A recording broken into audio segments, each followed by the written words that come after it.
اللجن اللجن اللجن اللجن يا مولا اللجن اللجن اللجن اللجن اللجن اللجن اللجن يا صاحب السماء اللجن. اعوذ باللہ من الشیطان اللعین الرجیم. بسم اللہ الرحمن الرحیم. رب اشرح لی صدری ویسر لی امری واحلل عقدۃ من لسانی یفقہوا قولی. ان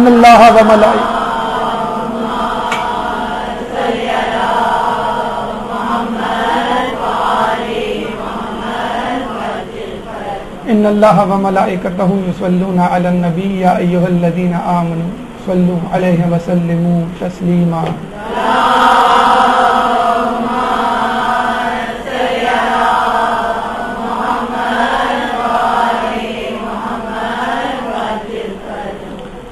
بہترین شوہر کی خصوصیات. عموماً لوگ موضوع جب شروع کرتے ہیں ازدواج زندگی کے حوالے سے تو بہترین بیوی کی خصوصیات، کیونکہ بیوی یا عورت جو ہے وہ اصل میں قربانی کا مرجع، منبع اور سرچشمہ ہے، اور گھر بچانے میں سب سے زیادہ ہاتھ بھی الحمدللہ بیوی کا ہوتا ہے. لیکن کچھ لوگوں کے مطابق چونکہ مرد گھر کا مسئول ہے، رئیس ہے، سرپرست ہے، چنانچہ وہ زیادہ ذمہ دار ہے اور اکاؤنٹیبل ہے خدا کے سامنے گھر کو بچانے کے حوالے سے یا چلانے کے حوالے سے. اور یہی وجہ ہے کہ لوگ یہ کہتے ہیں اور صحیح کہتے ہیں کہ مرد نہ صرف اپنی ذمہ داریوں کے حوالے سے جواب دہ ہوگا بلکہ بیوی اور بچوں کی ذمہ داریوں کے حوالے سے بھی خدا کے حضور جواب دہ ہوگا. لیکن حقیقت یہ ہے کہ چونکہ بہترین بیوی کی خصوصیات کا درس دیا جا چکا ہے اور اپلوڈ ہو چکا ہے آپ کی فیس بک اور vnew.com پہ، ویب سائٹ پہ، تو اب انشاءاللہ ضروری سمجھا گیا ہے کہ آپ کے سامنے بہترین شوہر کی خصوصیات رکھی جائیں. بڑا مشکل کام ہے، خواتین کے سامنے موجود ہیں درس دینے کے لیے، مخاطب جو ہیں وہ ہمارے مرد حضرات ہیں. تو غائبانہ طور پہ تصور کیا لیتے ہیں کہ مرد حضرات کا مجمع ہے اور ان کو ہمیں کنونس کرنا ہے، قائل کرنا ہے کہ اگر آپ کو بیسٹ ہسبینڈ بننا ہے، بہترین شوہر بننا ہے، تو اس کے لیے آپ کو کیا کیا خصوصیات اپنانی چاہیے. تو کچھ لوگ تو بہترین شوہر بننے کی ضرورت ہی محسوس نہیں کرتے اور وہ یہ کہتے ہیں بس شوہر بن گئے کافی ہے. یہ ہم نے معاشرے پہ احسان کیا کہ ہم شادی کر رہے ہیں. تو اس کے حوالے سے چند مقدمات پہلے سن لیجئے، چند مقدماتی باتیں کہ جن کو سمجھ کر انشاءاللہ اس موضوع کو ادراک کرنا زیادہ آسان ہو جائے گا. مقدمہ اول کے حوالے سے ایک بات جو اہم ہے کہ اسلام میں ترک دنیا کی شدید مذمت آئی ہے، اور ہمیں ایک روایت ملتی ہے کہ ایک عورت یا چند عورتیں رسول کے پاس آئیں اور یہ کہا کہ میرے شوہر نے کہہ لیا ہے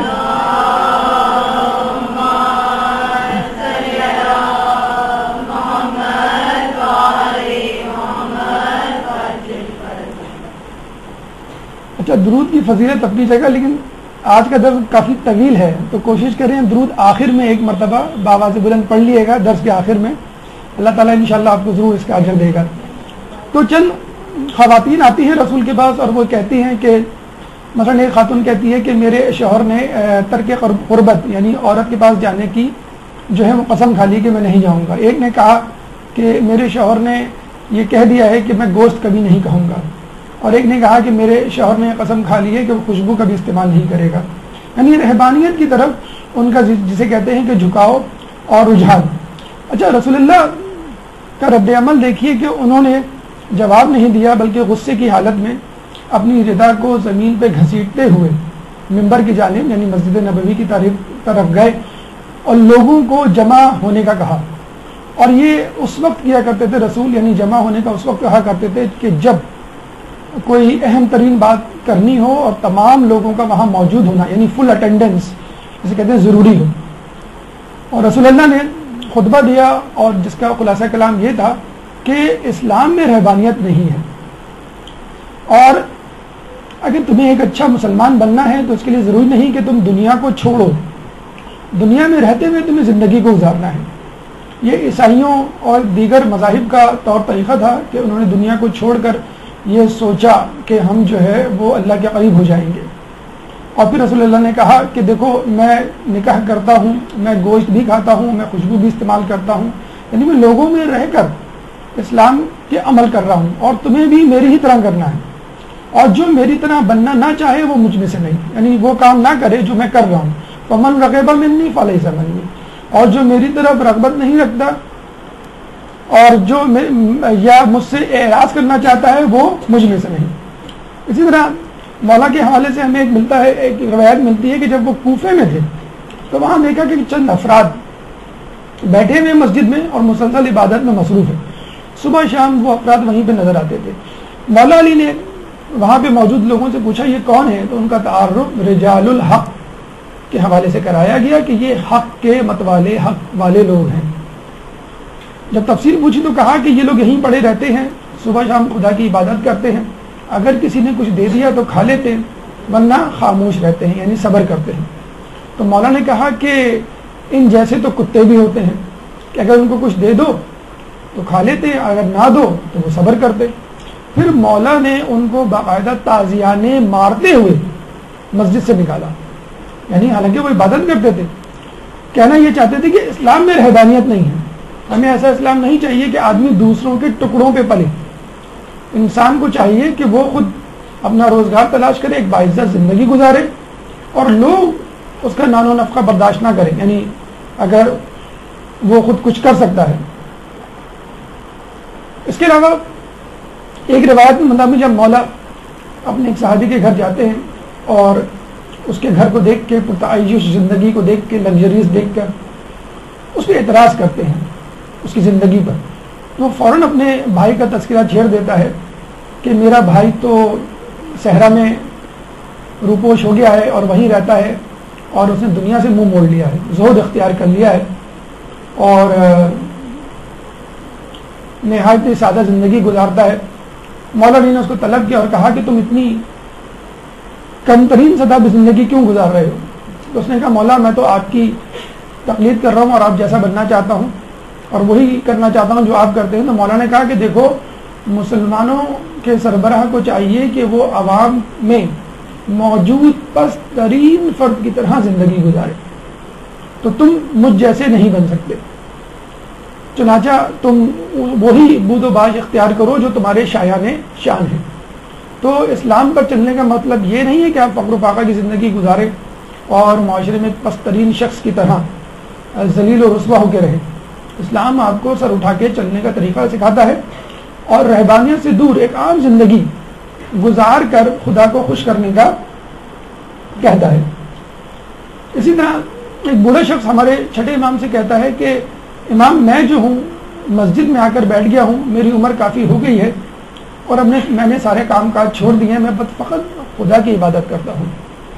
جب وہ یہ سمجھا کہ جب میں امام کو یہ بتاؤں گا کہ میں دن بھر خدا کی عبادت کرتا ہوں تو وہ بڑے خوش ہوں گے۔ امام نے کیا کہا، ھذا من عمل الشیطان، کہ یہ تو شیطانوں کا سا عمل ہے، شیطانوں کے عمل میں سے ایک عمل ہے جو تم کر رہے ہو۔ اس کا مطلب یہ ہوا کہ رہبانیت کی زندگی گزارنا، دنیا سے ناطہ توڑ لینا، یہ اصل مومن کا وصف نہیں ہے۔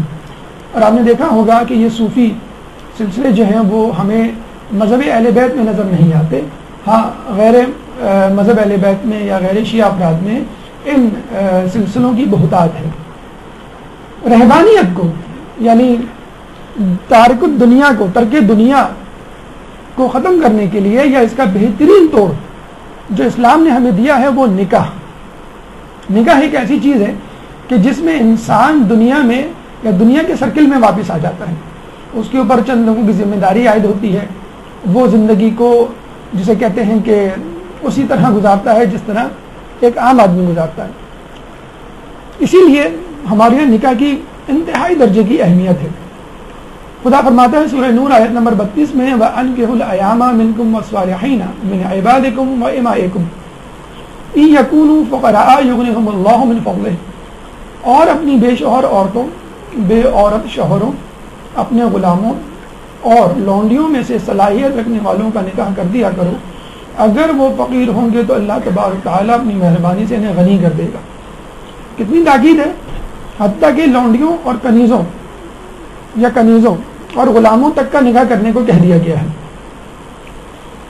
اور نکاح میں عموماً جو پہلی رکاوٹ، سب سے اہم رکاوٹ انسان کے ذہن میں آتی ہے وہ پیسہ. تو قرآن یہ کہہ کر یہ خطرہ، یہ خوف دور کر دیتا ہے کہ تم نکاح تو کرو، پھر دیکھنا اللہ تعالیٰ تمہاری راہیں کتنی آسان کر دے گا.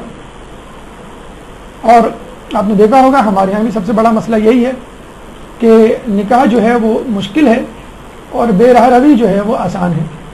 یعنی حلال کام کے لیے خرچہ زیادہ ہے اور حرام کام کرنے کے لیے خرچہ کم ہے. اسلامی ممالک میں خصوصی طور پہ اور غیر اسلامی ممالک میں جو بے راہ روی جڑ پکڑ رہی ہے وہ جہیز کا زیادہ ہونا، مہر کا زیادہ ہونا، یا لڑکی والوں کی ڈیمانڈ کا زیادہ ہونا، یا بہت امیر متمول خوشحال لڑکے کا ڈھونڈنا. تو یہ تمام چیزیں، یا جو شادی میں اخراجات ہوتے ہیں ان کی وجہ سے یہ تمام اخراجات انسان کو مجبور کر دیتے ہیں کہ وہ اپنی شادی کو تاخیر مؤخر کرے، اور پھر یہ وقت آتا ہے کہ شادی کا اصل وقت گزر چکا ہوتا ہے. رسول فرماتے ہیں النکاح من سنتی ومن رغب عن سنتی فلیس منی. نکاح میری سنت ہے اور جو اس سنت سے روح گردانی کرے وہ مجھ میں سے نہیں ہے. اور یہ بھی یاد رکھ لیجئے کہ اگر انسان کے گناہ میں پڑنے کا اندیشہ ہو تو یہی نکاح سنت سے نکل کر واجب ہو جاتا ہے. اور آج کل کے میڈیا کے دور میں جب ہمارے پاس واٹس ایپ بھی ہے، گوگل ہینگ آؤٹ بھی ہے، ہمارے پاس اسکائپ بھی ہے، ہمارے پاس ویب سائٹس ہیں، اور سینسرشپ کا کوئی جسے کہتے ہیں کہ مسئلہ ہی نہیں ہے. ہمارے اپنے کیبلز نیٹ ورک ایسے ہیں کہ جو انڈین موویز دکھا رہے ہیں فقط گانے کو میوٹ کر کے یا گانے کو سینسر کر کے. تو اب تو اتنی زیادہ جسے کہتے ہیں گمراہی، بے راہ روی اور ولگیرٹی پینیٹریٹ کر گئی ہے عوام میں کہ انسان اگر کرکٹ کا میچ بھی دیکھتا ہے تو ایک دم سے چیئرنگ گرلز سامنے آ جاتی ہے. انسان جو ہے وہ ٹی وی پہ نیوز سنتا ہے تو انڈین اداکاروں کی نیوز ایک دم سے چل پڑتی ہے. تو کوئی چیز ایسی نہیں رہ گئی. آدمی باہر نکلتا ہے ٹی وی کو چھوڑ کر تو سائن بورڈز پہ آپ جو ہیں وہ لون کے اشتہارات دیکھ لیتے ہیں. تو کوئی چیز، کوئی جگہ ایسی نہیں رہ گئی کہ جہاں پہ بے راہ روی، فحاشی کو فروغ نہ دیا جا رہا ہو. تو ایسی صورت میں تو علماء کہتے ہیں کہ اب تو تقریباً واجب ہو چکی ہے ہر کسی پہ شادی کرنا. اب یہ سنت کے زمرے سے نکل کر واجب کے زمرے میں آ گیا. اور جتنی جلدی شادی ہو، اب تو یہ معاملہ ہو گیا ہے کہ لوگوں کی بلوغت لڑکوں کی 15 سے نکل کر 12 تک پہنچ گئی ہے، لڑکیوں کی بھی بلوغت کم ہو گئی ہے. اور اس سے پہلے ایک لفظ ہوتا ہے ممیز، ایک ایج ہوتی ہے ممیز کی. وہ عمر آپ دیکھ لیجئے، اگر 12 سال میں بالغ ہو رہا ہے تو وہ 8 سال میں ممیز ہو رہا ہے. تو ایسی صورت میں تو دیکھا جائے شادی کی جو ڈیڈ لائن ہے، جو لاسٹ لمٹ ہے، وہ تو اور بھی کم ہو جانی چاہیے. لیکن ہم دیکھتے ہیں الٹا معاملہ ہے. پہلے جو ہے لڑکے 20، 25، 30 سال میں بیاہ دیے جاتے تھے. اب جو ہے لڑکے جو ہے 35 اور 40 سال تک انتظار کرتے ہیں کہ میں اپنے پیروں پہ کھڑا ہوں، اچھی جاب ہو، گھر ہو، گاڑی ہو. اسی طرح لڑکیوں نے بھی کیریئر کی دوڑ میں شمولیت اختیار کر لی ہے، اور وہ بھی بیچاری ڈاکٹر بن جائیں، انجینئر بن جائیں، استاد بن جائیں، اپنے پیروں پہ کھڑے ہو جائیں. تو ان کی بھی عمریں 30-35 تک جانے لگی ہیں جسے کہتے ہیں. تو نکاح کرنا اور جلدی کرنا یہ دونوں بہت زیادہ ضروری ہیں. ورنہ شادی کرنے کے بعد جتنے پرابلمز ہوتے ہیں ان میں زیادہ تر کا تعلق تاخیر نکاح کی وجہ سے ہوتا ہے. پہلے زمانے میں علماء کی جو زندگیاں تھیں وہ جھمیلوں سے، مشکلات سے، پریشانیوں سے، مصیبتوں سے آ رہی تھی. کیوں آ رہی تھی؟ کیونکہ اپنی زندگی کو انہوں نے بہت سمپلیفائڈ کیا ہوا تھا، بہت سادہ زندگی تھی ہر کام میں. جس طرح ہمارے یہاں ہر کام کو کمپلیکیٹ کیا جاتا ہے، ہر چیز میں جو ہے وہ رکاوٹیں کھڑی جاتی ہیں، تصنع، بناوٹ، لوگوں کی رائے اور ماحول کے مزاج اور معاشرے کی چال ڈھال کو ذہن میں رکھ کے کام کیا جاتا ہے، خدا کی مرضی کو پسے کچھ ڈال دیا جاتا ہے. اسی لیے ہمارے یہاں رکاوٹ کھڑی ہوتی ہے. کاشف الغدا اپنے زمانے کے بہت بڑے عالم ایک دن اپنے مدرسے کے لڑکوں کو کہنے لگے، ان کی بیوی نے ان کو آواز دی یا آئی جہاں وہ درس دے رہے تھے، کان میں کچھ کہا. جب وہ واپس آئے اپنے مدرسے کو لڑکوں کو کہا کہ میری بیٹی بالغ ہو گئی ہے، تم میں سے کون اس سے شادی کرنا چاہے گا؟ اسی دن لڑکی بالغ ہوئی تھی اور انہوں نے کہا کون اس سے شادی کرنا چاہے گا. وہاں پہ موجود ایک ان کا طالب علم کھڑا ہو گیا اور کہنے لگا کہ، بلکہ کہا نہیں، اس نے کھڑا ہو گیا اور بیٹھ گیا، یعنی خواستگاری کا اظہار کیا. انہوں نے جا کے اپنی بیٹی کو بتایا کہ ایک لڑکا ہے جو فقط علم و اخلاق کا مالک ہے، یعنی اس کے پاس پیسہ نہیں ہے، کیا تم مجھ سے شادی کرنا پسند کرو گی؟ لڑکی نے کہا کہ شوہر کے لیے علم اور اخلاق کا ہونا بہت ضروری ہے، باقی چیزیں اتنی ضروری نہیں.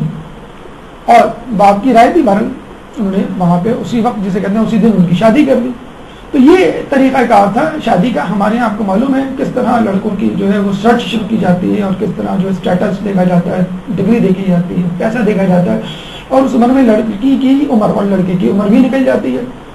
تو یہ ہماری اپنی پیدا کردہ رکاوٹیں ہیں جن کی وجہ سے ہم جو ہے وہ نکاح کی برکتوں سے محروم ہیں.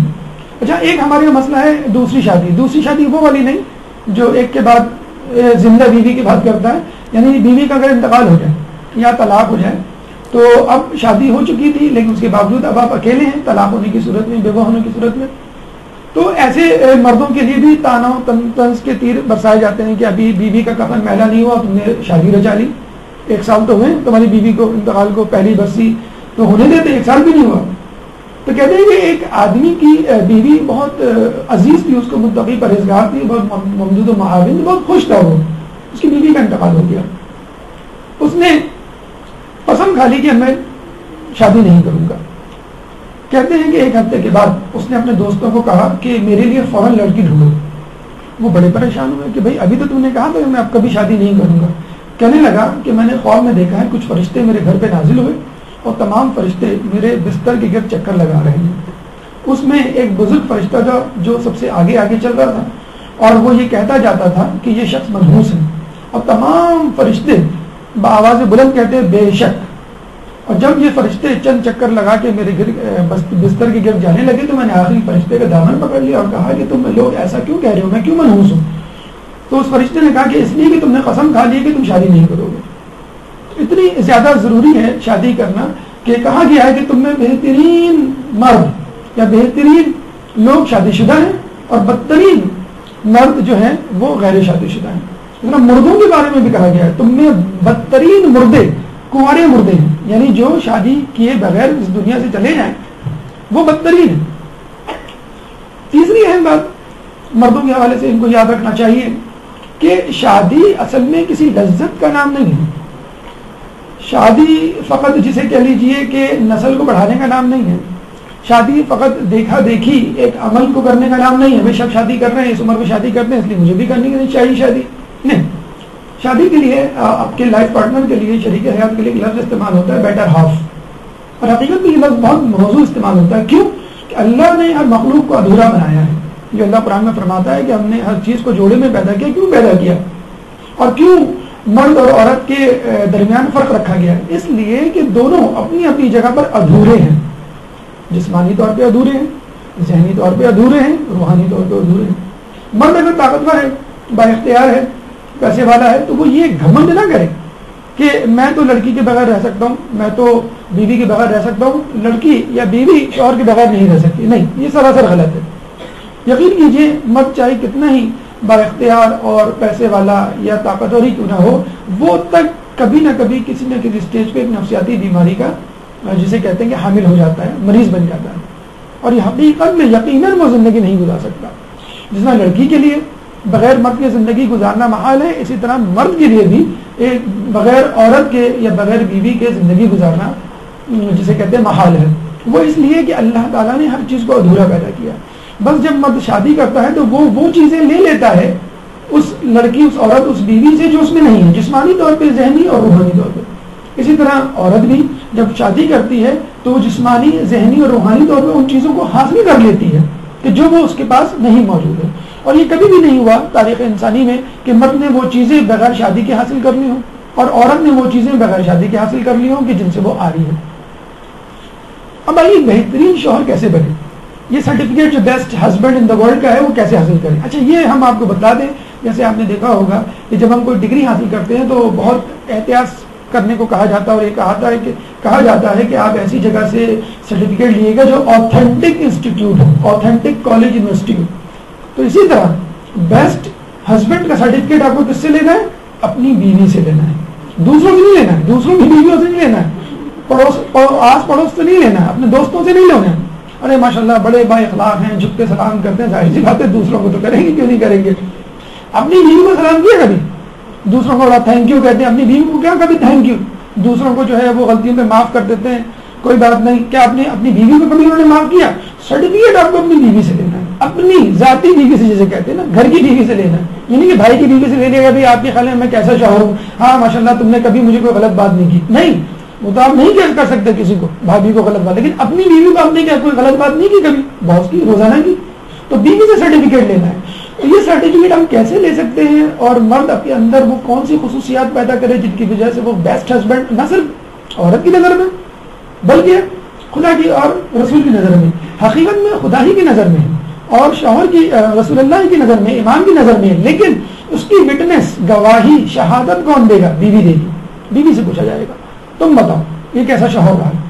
معیار قرآن کا ہے، میزان معصومین کا ہے، اہل بیت کا ہے، لیکن پوچھا بیوی سے جائے گا کہ تم بتاؤ کہ کیا اس نے تمام کرائٹیریاز کو فلفل کیا. 20 خصوصیات ہماری کوشش ہوگی انشاءاللہ کہ ہم جلد از جلد مکمل کریں. کل ہم نے یہ لیکچر 20 کہہ رہے ہیں کہ 2 گھنٹے میں مکمل کیا تھا اور ہمارے پاس تقریباً 1.25 گھنٹہ ہے. جلدی ہم چلیں گے اور بہت زیادہ جسے کہتے ہیں کہ آپ لوگ رکنے پہ یا روکنے پہ اصرار مت کیجیے گا.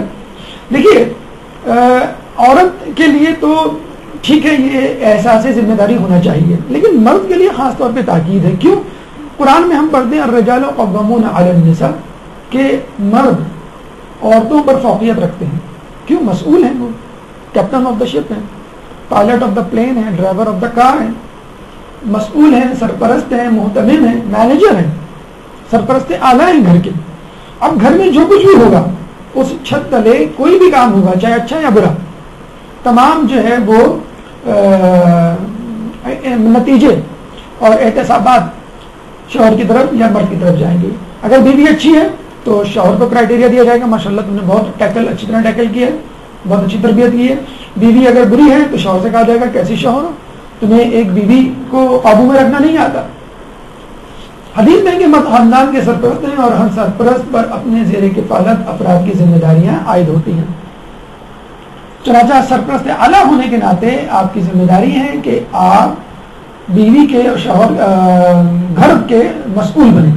اسی طرح حدیث میں سورہ بقرہ میں ہے کہ جس طرح بیوی پر اپنے شوہر کی نسبت فرائض ہے اسی طرح ان کے کچھ حقوق بھی ہیں اور مردوں کو ان پر برتری حاصل ہے. آپ صرف یہ نہ سمجھیں کہ بیوی آپ کو سرو کر رہی ہے، آپ کو بھی سرو کرنا ہے. بیوی کے جو ہے وہ بیوی کی ڈیوٹیز ہیں، نہیں آپ کی بھی ڈیوٹیز ہیں.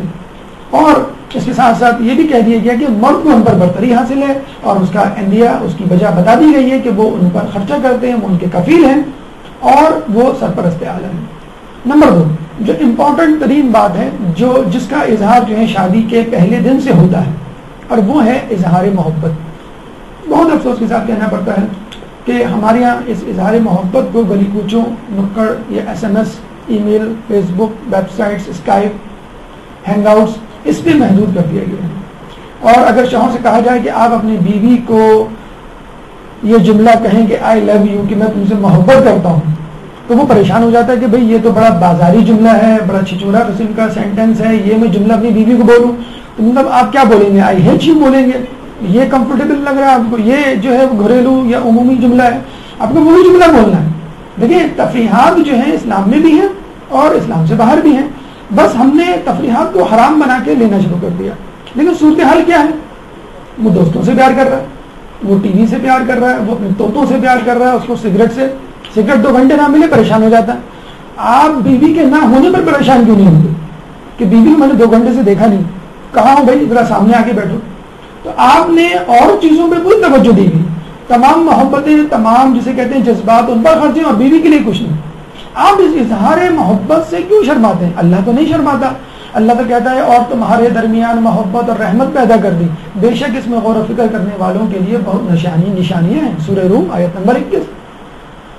اللہ نے محبت پیدا کی ہے، اللہ نہیں شرماتا عورت اور مرد کے درمیان محبت کرنے سے، پیدا کرنے سے. تو آپ کیوں شرما رہے ہیں اسی رحمت، اسی نعمت، اسی محبت کا اظہار کرنے سے؟ آپ نے تو نہیں کریٹ کی، اللہ نے کریٹ کی ہے. تو جب اللہ نے ایک چیز پیدا کی ہے تو اس کا اظہار بھی اللہ چاہتا کرے. عورت مرد کے لیے پیدا کی گئی ہے اور اس کی تمام توجہ مردوں کی طرف مبذول رہتی ہے. بس اپنی بیویوں کو دوست رکھو. ہمارے یہاں کتنی یہ ٹرمینالوجی عام ہو گئی ہے. Do you want to be friend with me? Facebook پہ کتنا ریکویسٹ آتی ہیں بار بار آپ کے لیے, اسکائپ پہ کتنا آتی ہے فلاں wants to be friend with you, S M S پہ یا فرینڈ کا لفظ کتنا عام ہو گیا ہے. حقیقت میں دوست بیوی کو ہونا چاہیے. بہترین بیوی بہترین دوست ہوتی ہے, بہترین دوست بہترین بیوی ہوتی ہے. لوگ ایک دوسرے سے دوستیاں کرتے پھرتے ہیں انٹرنیٹ پہ, چیٹنگ ویب سائٹس پہ اور دیگر جگہوں پہ. ان حرام دوستیوں سے بچنے کے لیے بہترین دوستی اپنی زوجہ سے دوستی ہے. اچھا, اس دوستی کا فائدہ تو یہ ہوتا ہے کہ گھر آپ کا خوشحال ہو جاتا ہے, گھر میں سکون ہو جاتا ہے, اور ایک گھر میں ایک جسے کہتے ہیں کہ پرفضا مقام بن جاتا ہے وہ آپ کے لیے, کہ جس میں سانس لینا آپ کے لیے آسان ہوتا ہے, اور آپ کو سبھی لوگ اس کو انجوائے کرتے ہیں اس زندگی کو. لیکن مذہبی حوالے سے بھی اس کا فائدہ ہے. امام فرماتے ہیں کہ جو شخص اپنی بیوی سے محبت کا زیادہ اظہار کرتا ہے وہ ہمارے دوستوں میں سے. کتنی بڑی بات ہے کہ امام یہ نہیں کہہ رہے بھائی تم نماز پڑھو, تم روزہ رکھو, تم حج کرو, تم اخلاص سے پیش آ لوگوں سے, تب تم ہمارے دوست بنو گے. نہیں, اپنی بیوی سے محبت کرو, اپنی ہی بیوی سے محبت کرو جس کا تمہیں ہی فائدہ ہوگا, لیکن دوست تم ہمارے کہلاؤ گے. اس سے بھی بڑھ کر ایمان کے لیے کہا جاتا ہے عقائد مضبوط کریں, اصول مضبوط کریں, فروع مضبوط کریں, عبادات کریں زیادہ سے زیادہ. لیکن حدیث میں کہا جا رہا ہے کہ ایمان کا معیار میزان کیا ہے؟ محبت کا اظہار. انسان کا ایمان جتنا زیادہ کامل ہوتا ہے اتنا ہی وہ اپنی بیوی سے زیادہ محبت کا اظہار کرتا ہے. اور یہ اظہار پیغمبروں نے تک کیا ہے, تو پھر آپ کیوں شرما رہے ہیں اس بات سے؟ آپ کیا کسی پیغمبر سے زیادہ سوبر ہو سکتے ہیں؟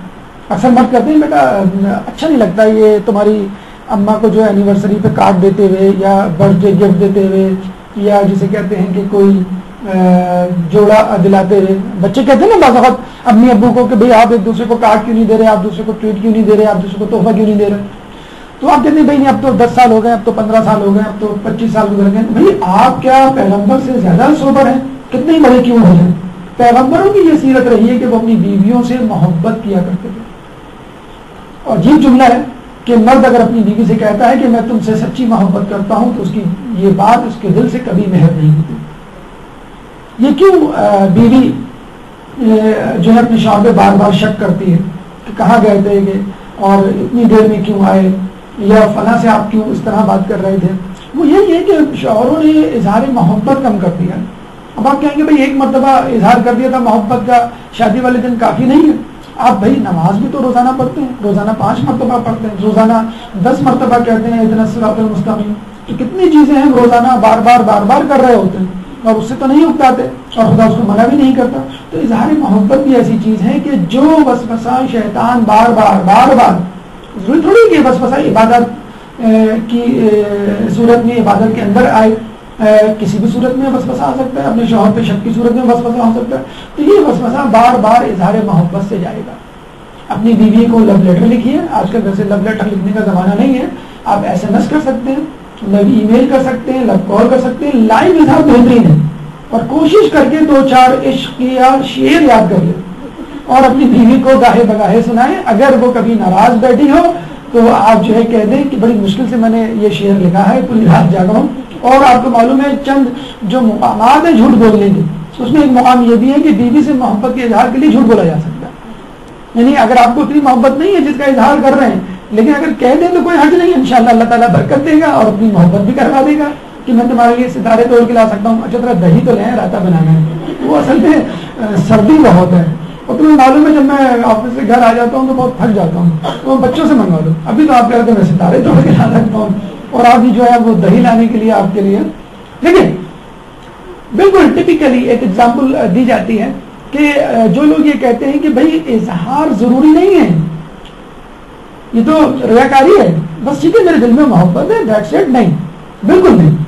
جو لوگ اپنی بیویوں سے اظہار محبت نہیں کرتے, یقین کیجیے ان کے دل میں بیویوں سے وہ محبت نہیں ہے جو ہونی چاہیے. یعنی پیمانہ یا گلاس لبریز ہوتا ہے تو چھلکتا ہے, چھلکنے سے پہلے کبھی گرا ہے پانی گلاس میں سے؟ نہیں گرتا نا. تو اس کا مطلب کیا ہوا, آپ کا پیمانہ دل بیوی کی محبت سے سرشار نہیں ہے, لبریز نہیں ہے. لبریز ہوگا تو چھلکے گا, تو باہر آئے گا. یعنی گلاس آدھا ہے, محبت ادھوری ہے. اور اگر آپ کا یہ دعویٰ ہے کہ نہیں بھائی بہت ایموشنل ہوں، بڑا رومانٹک ہوں میں تو اب جوانی کے زمانے سے، یہ ہو ہی نہیں سکتا کہ میرے دل میں بیوی کی محبت نہ ہو، جی ہو سکتا ہے کہ بہت زیادہ محبت ہو لیکن لیکیج ہو، یہ کہیں اور استعمال ہو رہی ہو انوالنٹرلی طور پہ، لاشعوری طور پہ، اور آپ کو معلوم بھی نہ ہو. رشتہ دار خواتین ہیں، پڑوسی کی خواتین ہیں یا آفس کی خواتین ہیں، آپ کے فلرٹس چل رہے ہوں اور ان فلرٹس میں یہ لیکیج ہو رہا ہو. کہتے ہیں نا کراچی میں جو پانی ہے وہ اس کی کمی اس طرح دور ہو سکتی ہے کہ لیکیج ختم کر دی جائے.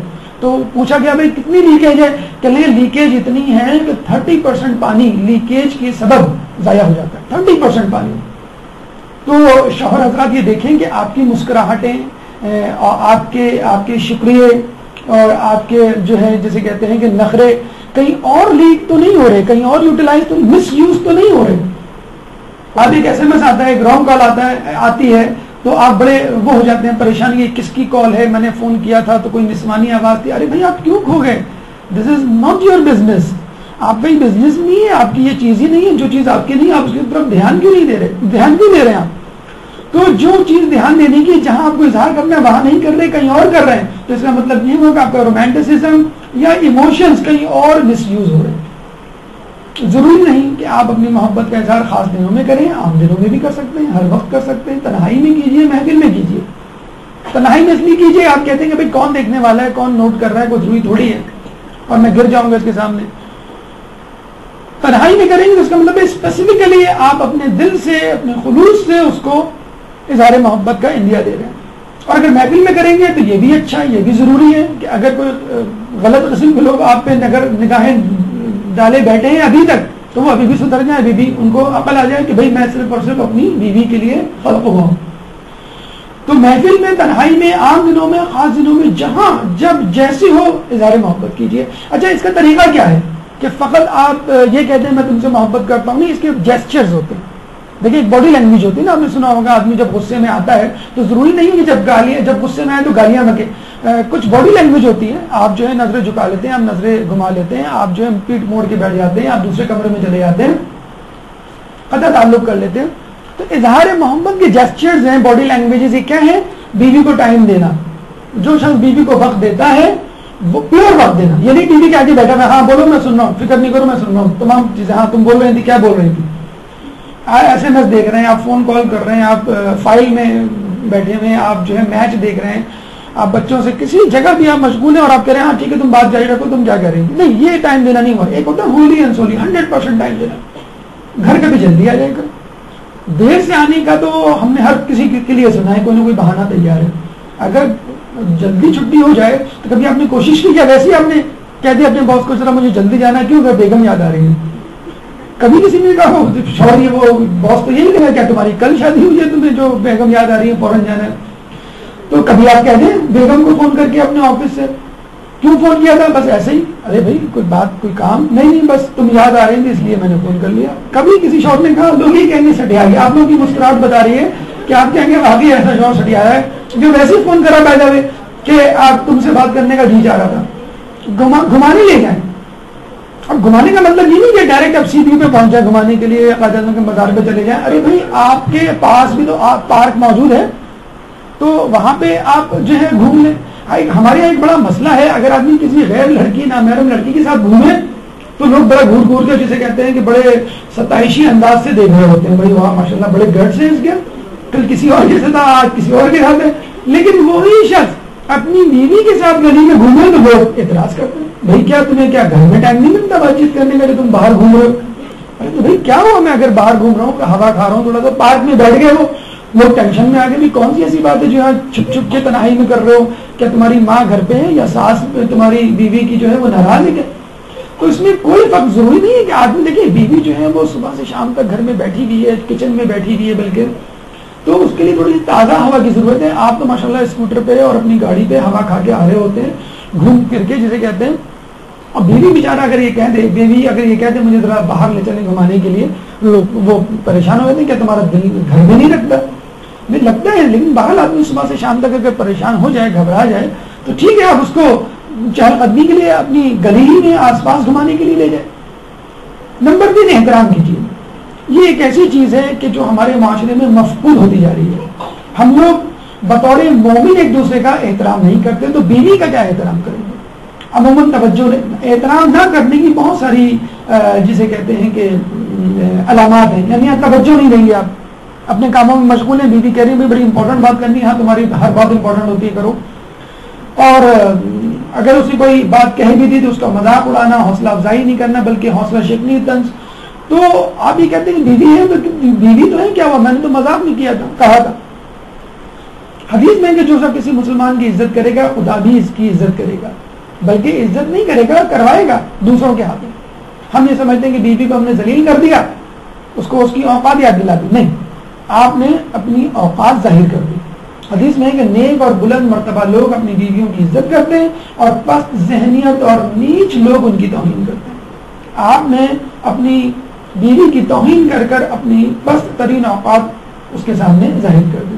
اور دیکھیں یہ وقتی طور پہ تو ممکن ہے کہ آپ جیت جائیں اور بیوی ذلیل ہو جائے، لیکن in the last at the end of the day آپ کے بیوی بچے ہیں، جب بچے بڑے ہوتے ہیں تو وہ اپنی ماں کی سائڈ لیتے ہیں، وہ سب مل کر آپ کی بے عزتی کیا کریں گے، آپ پہ طنز کیا کریں گے اور آپ کا مذاق اڑایا کریں گے. لیکن بچے جب بڑے ہوتے ہیں تو وہ احساس کر لیتے ہیں کہ میرا باپ جو ہے میری ماں کا مذاق اڑا رہا ہے، اور میری ماں جو ہے بیچاری 10 سال سے سنتی نہیں آ رہی ہے، 20 سال ہو گئے اس کو سنتے. تو بیٹے اور بیٹیاں جواب دینا شروع کر دیتے ہیں، ابو آپ بھی تو ایسا کرتے ہیں، ابو آپ بھی تو نے تو ایک دفعہ یہ کہا تھا اور یہ نہیں کیا تھا، وغیرہ وغیرہ. تو انسان بعد میں اکیلا ہو جاتا ہے. آپ جناب سے بات کیجئے، بہت مشکل کام ہے، یقیناً بہت مشکل کام ہوگا. بیگم کو ذرا سنیے، ادھر آئیے، بیٹھیے. بیگم تجھے کچھ بیگمات تو ہو سکتا ہے یہ سن کر بے ہوش ہو جائیں کہ آج اتنی عزت کیوں نہیں آ رہی ہے، تو تڑاک اور تم سے بات کرنے والے. آپ چلیں کبھی نہ کبھی تو آپ کر سکتے ہیں، کسی خاص موقع پر جب فرض کر لیں اس نے آپ کے رشتہ داروں کی دعوت کی ہو تو اس دن آپ اس کو عزت دے دیں. غور سے سنیے، سلام کیجیے. یہ ایک بڑا معاملہ ہے کہ جب آپ گھر میں داخل ہوتے ہیں بالکل جسے کہتے ہیں کہ گم ہوتے ہیں، بالکل ٹینشن میں ہوتے ہیں کہ کوئی مجھ سے بات نہ کرے. لوگ گھبرا کے بھاگ رہے ہوتے ہیں، اے بی اچھی پہ کہیں ایمبولینس آ گئی ہو کہ میرے راستے سے ہٹ جاؤ. تو مذاق نہ اڑائیے، کوشش کیجیے جسے کہتے ہیں کہ بیوی کو اسی طرح عزت دیں جس طرح آپ باہر والوں کو دیتے ہیں. تنہائی میں بھی عزت دیں، محفل میں بھی عزت دیں. کچھ لوگ کیا کرتے ہیں، تنہائی میں تو عزت دے دیں لیکن محفل میں طعنہ و طنز کا نشانہ بناتے ہیں لوگوں کو بتانے کے لیے کہ شی از انڈر مائی کنٹرول، کہ وہ بالکل کنٹرول میں، کچھ نہیں کہتی. دیکھو اب آپ دیکھیں اپنی بیوی پہ آپ ٹونٹ کریں گے، لوگ کہہ رہے ہیں چائے بہت اچھی بنی ہے تو آپ کہتے ہیں کہ پتہ نہیں آج کیسے بن گئی. یا دعوت ہوئی، آپ نے کھانا کھایا تو آپ نے رشتہ داروں سے کہا چلیں بھائی کبھی کبھی آپ لوگ آ جایا کریں، اس بہانے ہمیں کبھی کبھی اچھا کھانے کو مل جاتا ہے. لوگ کہتے ہیں کیا مطلب تمہاری بیوی جو ہے وہ روزانہ اچھا کھانا نہیں پکاتی. تو کہیں آپ گئے، آپ نے دیکھا لوگ پراٹھے کھا رہے ہیں، آج پراٹھے کھانے کو مل گئے، تو کیا مطلب بیوی تمہاری ناشتے میں پراٹھے پکا کے نہیں دیتی. تو آپ اس طرح کے جملے پھینک دیتے ہیں اپنی امی کے سامنے، اپنے رشتہ داروں کے سامنے یا کسی کے بھی سامنے، جس سے اس بیچارے کی ذلت ہوتی ہے. آپ کہتے ہیں بھائی میں نے تو مذاق کیا تھا. اگر یہی مذاق آپ کے سامنے کر دیا جائے، آپ کے لیے کر دیا جائے، تو پھر آپ دیکھیں آپ کتنا زیادہ ناراض ہوتے ہیں. نمبر 4، خوش اخلاق بنیے. دیکھیں یہ بات تو ٹھیک ہے کہ محبت کا اظہار کبھی کبھی ہوتا ہے، لیکن خوش اخلاقی کا اظہار تو ہمیشہ ہو سکتا ہے. اور یہ دیکھا گیا جیسے جیسے انسان بوڑھا ہوتا ہے ویسے اخلاق تو بہت دور کی بات، گفتگو کم ہو جاتی ہے. جیسے ایک دوسرے کی ضرورت نہیں. جیسے میں نے کہا کہ شادی لذت کے لیے نہیں ہوتی، فقط ایک جسمانی فرحت یا لذت نہیں جس کو آپ کو حاصل کرنی ہوتی ہے، ذہنی روحانی طور پر وہ آپ کی بیٹر ہاف ہے. 40 سال 50 سال 70 سال میں بھی آپ کو اس کی ضرورت ہوگی. جسے کہتے ہیں نا کہ آپ ادھورے ہیں اور وہ بھی ادھوری ہے. عموماً ہمارے یہاں کیا ہوتا ہے کہ آپ جب گھر میں داخل ہوتے ہیں تو فوراً اس کا غصہ جو ہے باس کا گھر والوں پہ اتارتے ہیں. تو لگتا ہے کہ وہ اسرائیل علیہ السلام آ گئے. بچوں کو جو ہے ڈانٹ ڈپٹ، مار پیٹ اور شکوے شکایت، تھوڑی سی دیر ہو جائے چائے میں کہ چائے میں اتنی دیر کیوں ہو گئی، اور چائے لا کے رکھ دی، آپ 10 منٹ بعد آ رہے ہیں. بیوی کو 5 منٹ دیر ہوئی ہے چائے میں اور آپ نے 10 منٹ بعد چائے کی پیالی ٹیبل سے اٹھائی. تو آپ تاخیر کر رہے ہیں تو وہ کوئی بات نہیں، لیکن بیوی نے تھوڑی تاخیر کر دی تو آسمان سر کو اٹھا لے جاتا ہے. کھانے میں اگر نمک اونچ نیچ ہو جائے تو آپ پریشان ہو جاتے ہیں. چیزوں کی بے ترتیبی جس میں سب سے زیادہ ہاتھ خود مرد کا اور بچوں کا ہوتا ہے کہ چیزیں جو ہیں بے ترتیب کیوں پڑی ہیں. اگر آپ کا یہ رویہ رہا تو گھر میں خوف و دہشت کی فضا ہوگی. جب آپ آئیں گے تو صفائی ماتم بچھا کرے گی، اور جب آپ جائیں گے تو جشن منایا جائے گا کہ ابو گھر پہ نہیں ہے. یاد رکھیے نیکوکاری اور خوش مزاجی گھروں کو آباد اور عمروں کو طویل کرتی ہے. خوش مزاجی نہ صرف گھر کے لیے جسے کہتے ہیں سکون کا باعث ہے بلکہ خود وہ آپ کی عمر کو بھی طویل کرتی ہے. حکیم لقمان کیا فرماتے ہیں کہ عاقل عقلمند آدمی کو چاہیے کہ اپنے ایک گھر والوں کے درمیان ایک بچے کی طرح رہے اور اپنی مردانگی کا مظاہرہ گھر کے باہر کرے. ہم لوگ اپنی مردانگی کا مظاہرہ اپنے روح کا مظاہرہ گھر میں کرتے ہیں، حالانکہ ہمیں بچوں کی طرح رہنا چاہیے. آپ کے آفس کے قصے، آپ کے جیسے کہتے ہیں کہ درس و تدریس کے مقالات اور آپ کی کمپنی کے معاملات وہ بچوں کو اور بیوی کو نہیں سمجھ میں آئیں گے. آپ کو ان سے ہلکی پھلکی بات کرنی ہے، آپ کو ان سے کرکٹ کی بات کر لی، آپ نے بیگم سے جو کھانے پینے کی بات کر لی، گھر میں جو چیزیں موجود ہیں ان کی بات کر لی. دیکھیں بیوی بچوں سے، گھر والوں سے سخت رویہ رکھنے کا کتنا عجیب انجام آپ دیکھتے ہیں. سعد بن معاذ رسول اللہ کے صحابی کہ رسول خود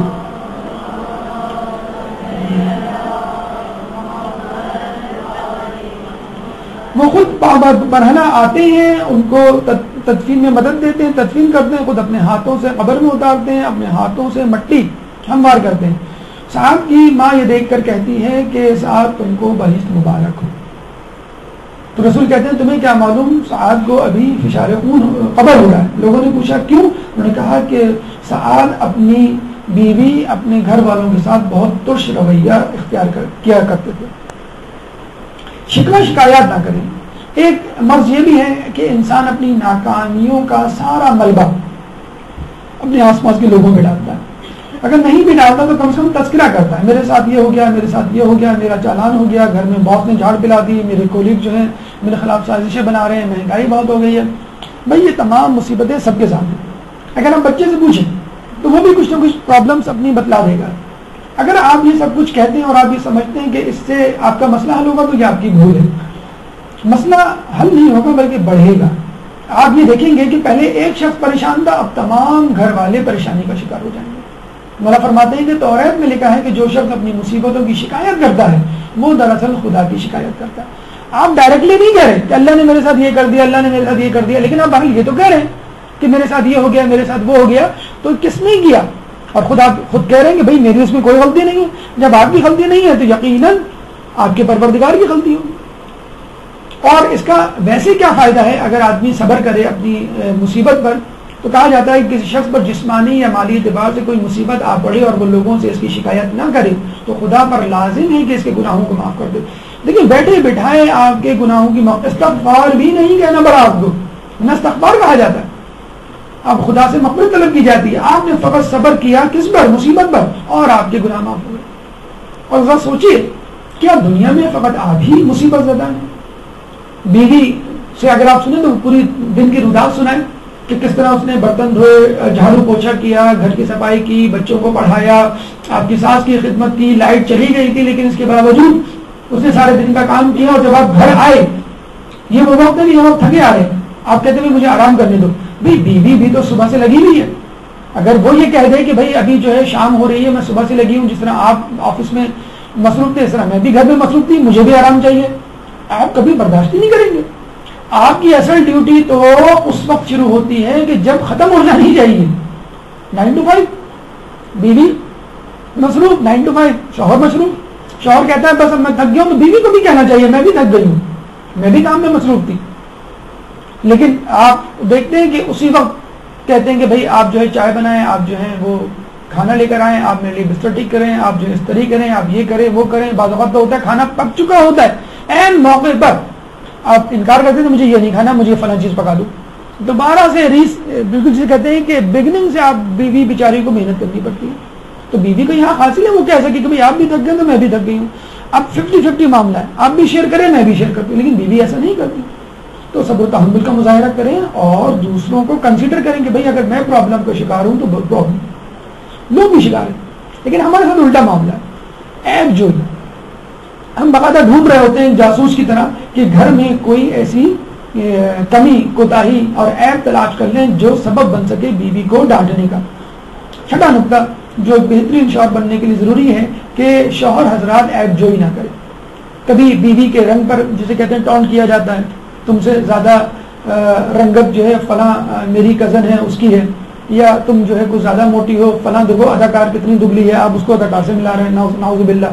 قد و قامت پیدائشی نفس ہوتے ہیں، اس پہ آپ ٹون کر رہے ہیں آپ کو، جسے کہتے ہیں کہ خدا سے حیا کرنی چاہیے کہ اللہ نے پیدا کیا ہے، آپ اس کو کہہ رہے ہیں کہ تم نے اس کو ایسا کیوں پیدا کیا۔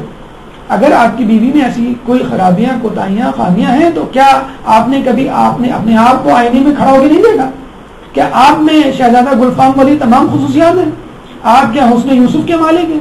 آپ کے اندر کیا تمام ہیرو والی خصوصیات ہیں؟ آپ کے اندر کوئی ایسی چیز نہیں جس کے بارے میں کہا جاتا کہ بھائی یہ جو ہے مسٹر پرفیکٹ کے لیے ضروری نہیں ہے، مسٹر رائٹ کے لیے ضروری نہیں ہے۔ آپ اپنے اندر جھانکیں تو آپ کو وہی خامیاں نظر آئیں گی جو آپ کی بیوی میں ہے، کسی اور انداز سے، کسی اور جہت سے نظر آئیں گی۔ کچھ نہیں ملتا تو بیچاری بیوی کے رشتہ داروں پر ملبہ گرا دیا جاتا ہے۔ تمہارا بھائی جو ہے فلاں گلی کے فلاں نکڑ پہ کھڑا ہوا تھا، بہت آوارہ ہو گیا، اس کو بولا کرو ذرا گھر میں رہ کر۔ تمہاری بہن کی جو ہے وہ طلاق ہونے کے در پہ ہے اور اس کے حالات جو ہیں بہت خراب ہے، اس کی خبر لو۔ تمہاری ساس جو ہے ہر جگہ دونوں میں لوگوں میں جھگڑے کرواتی پھر رہی ہے۔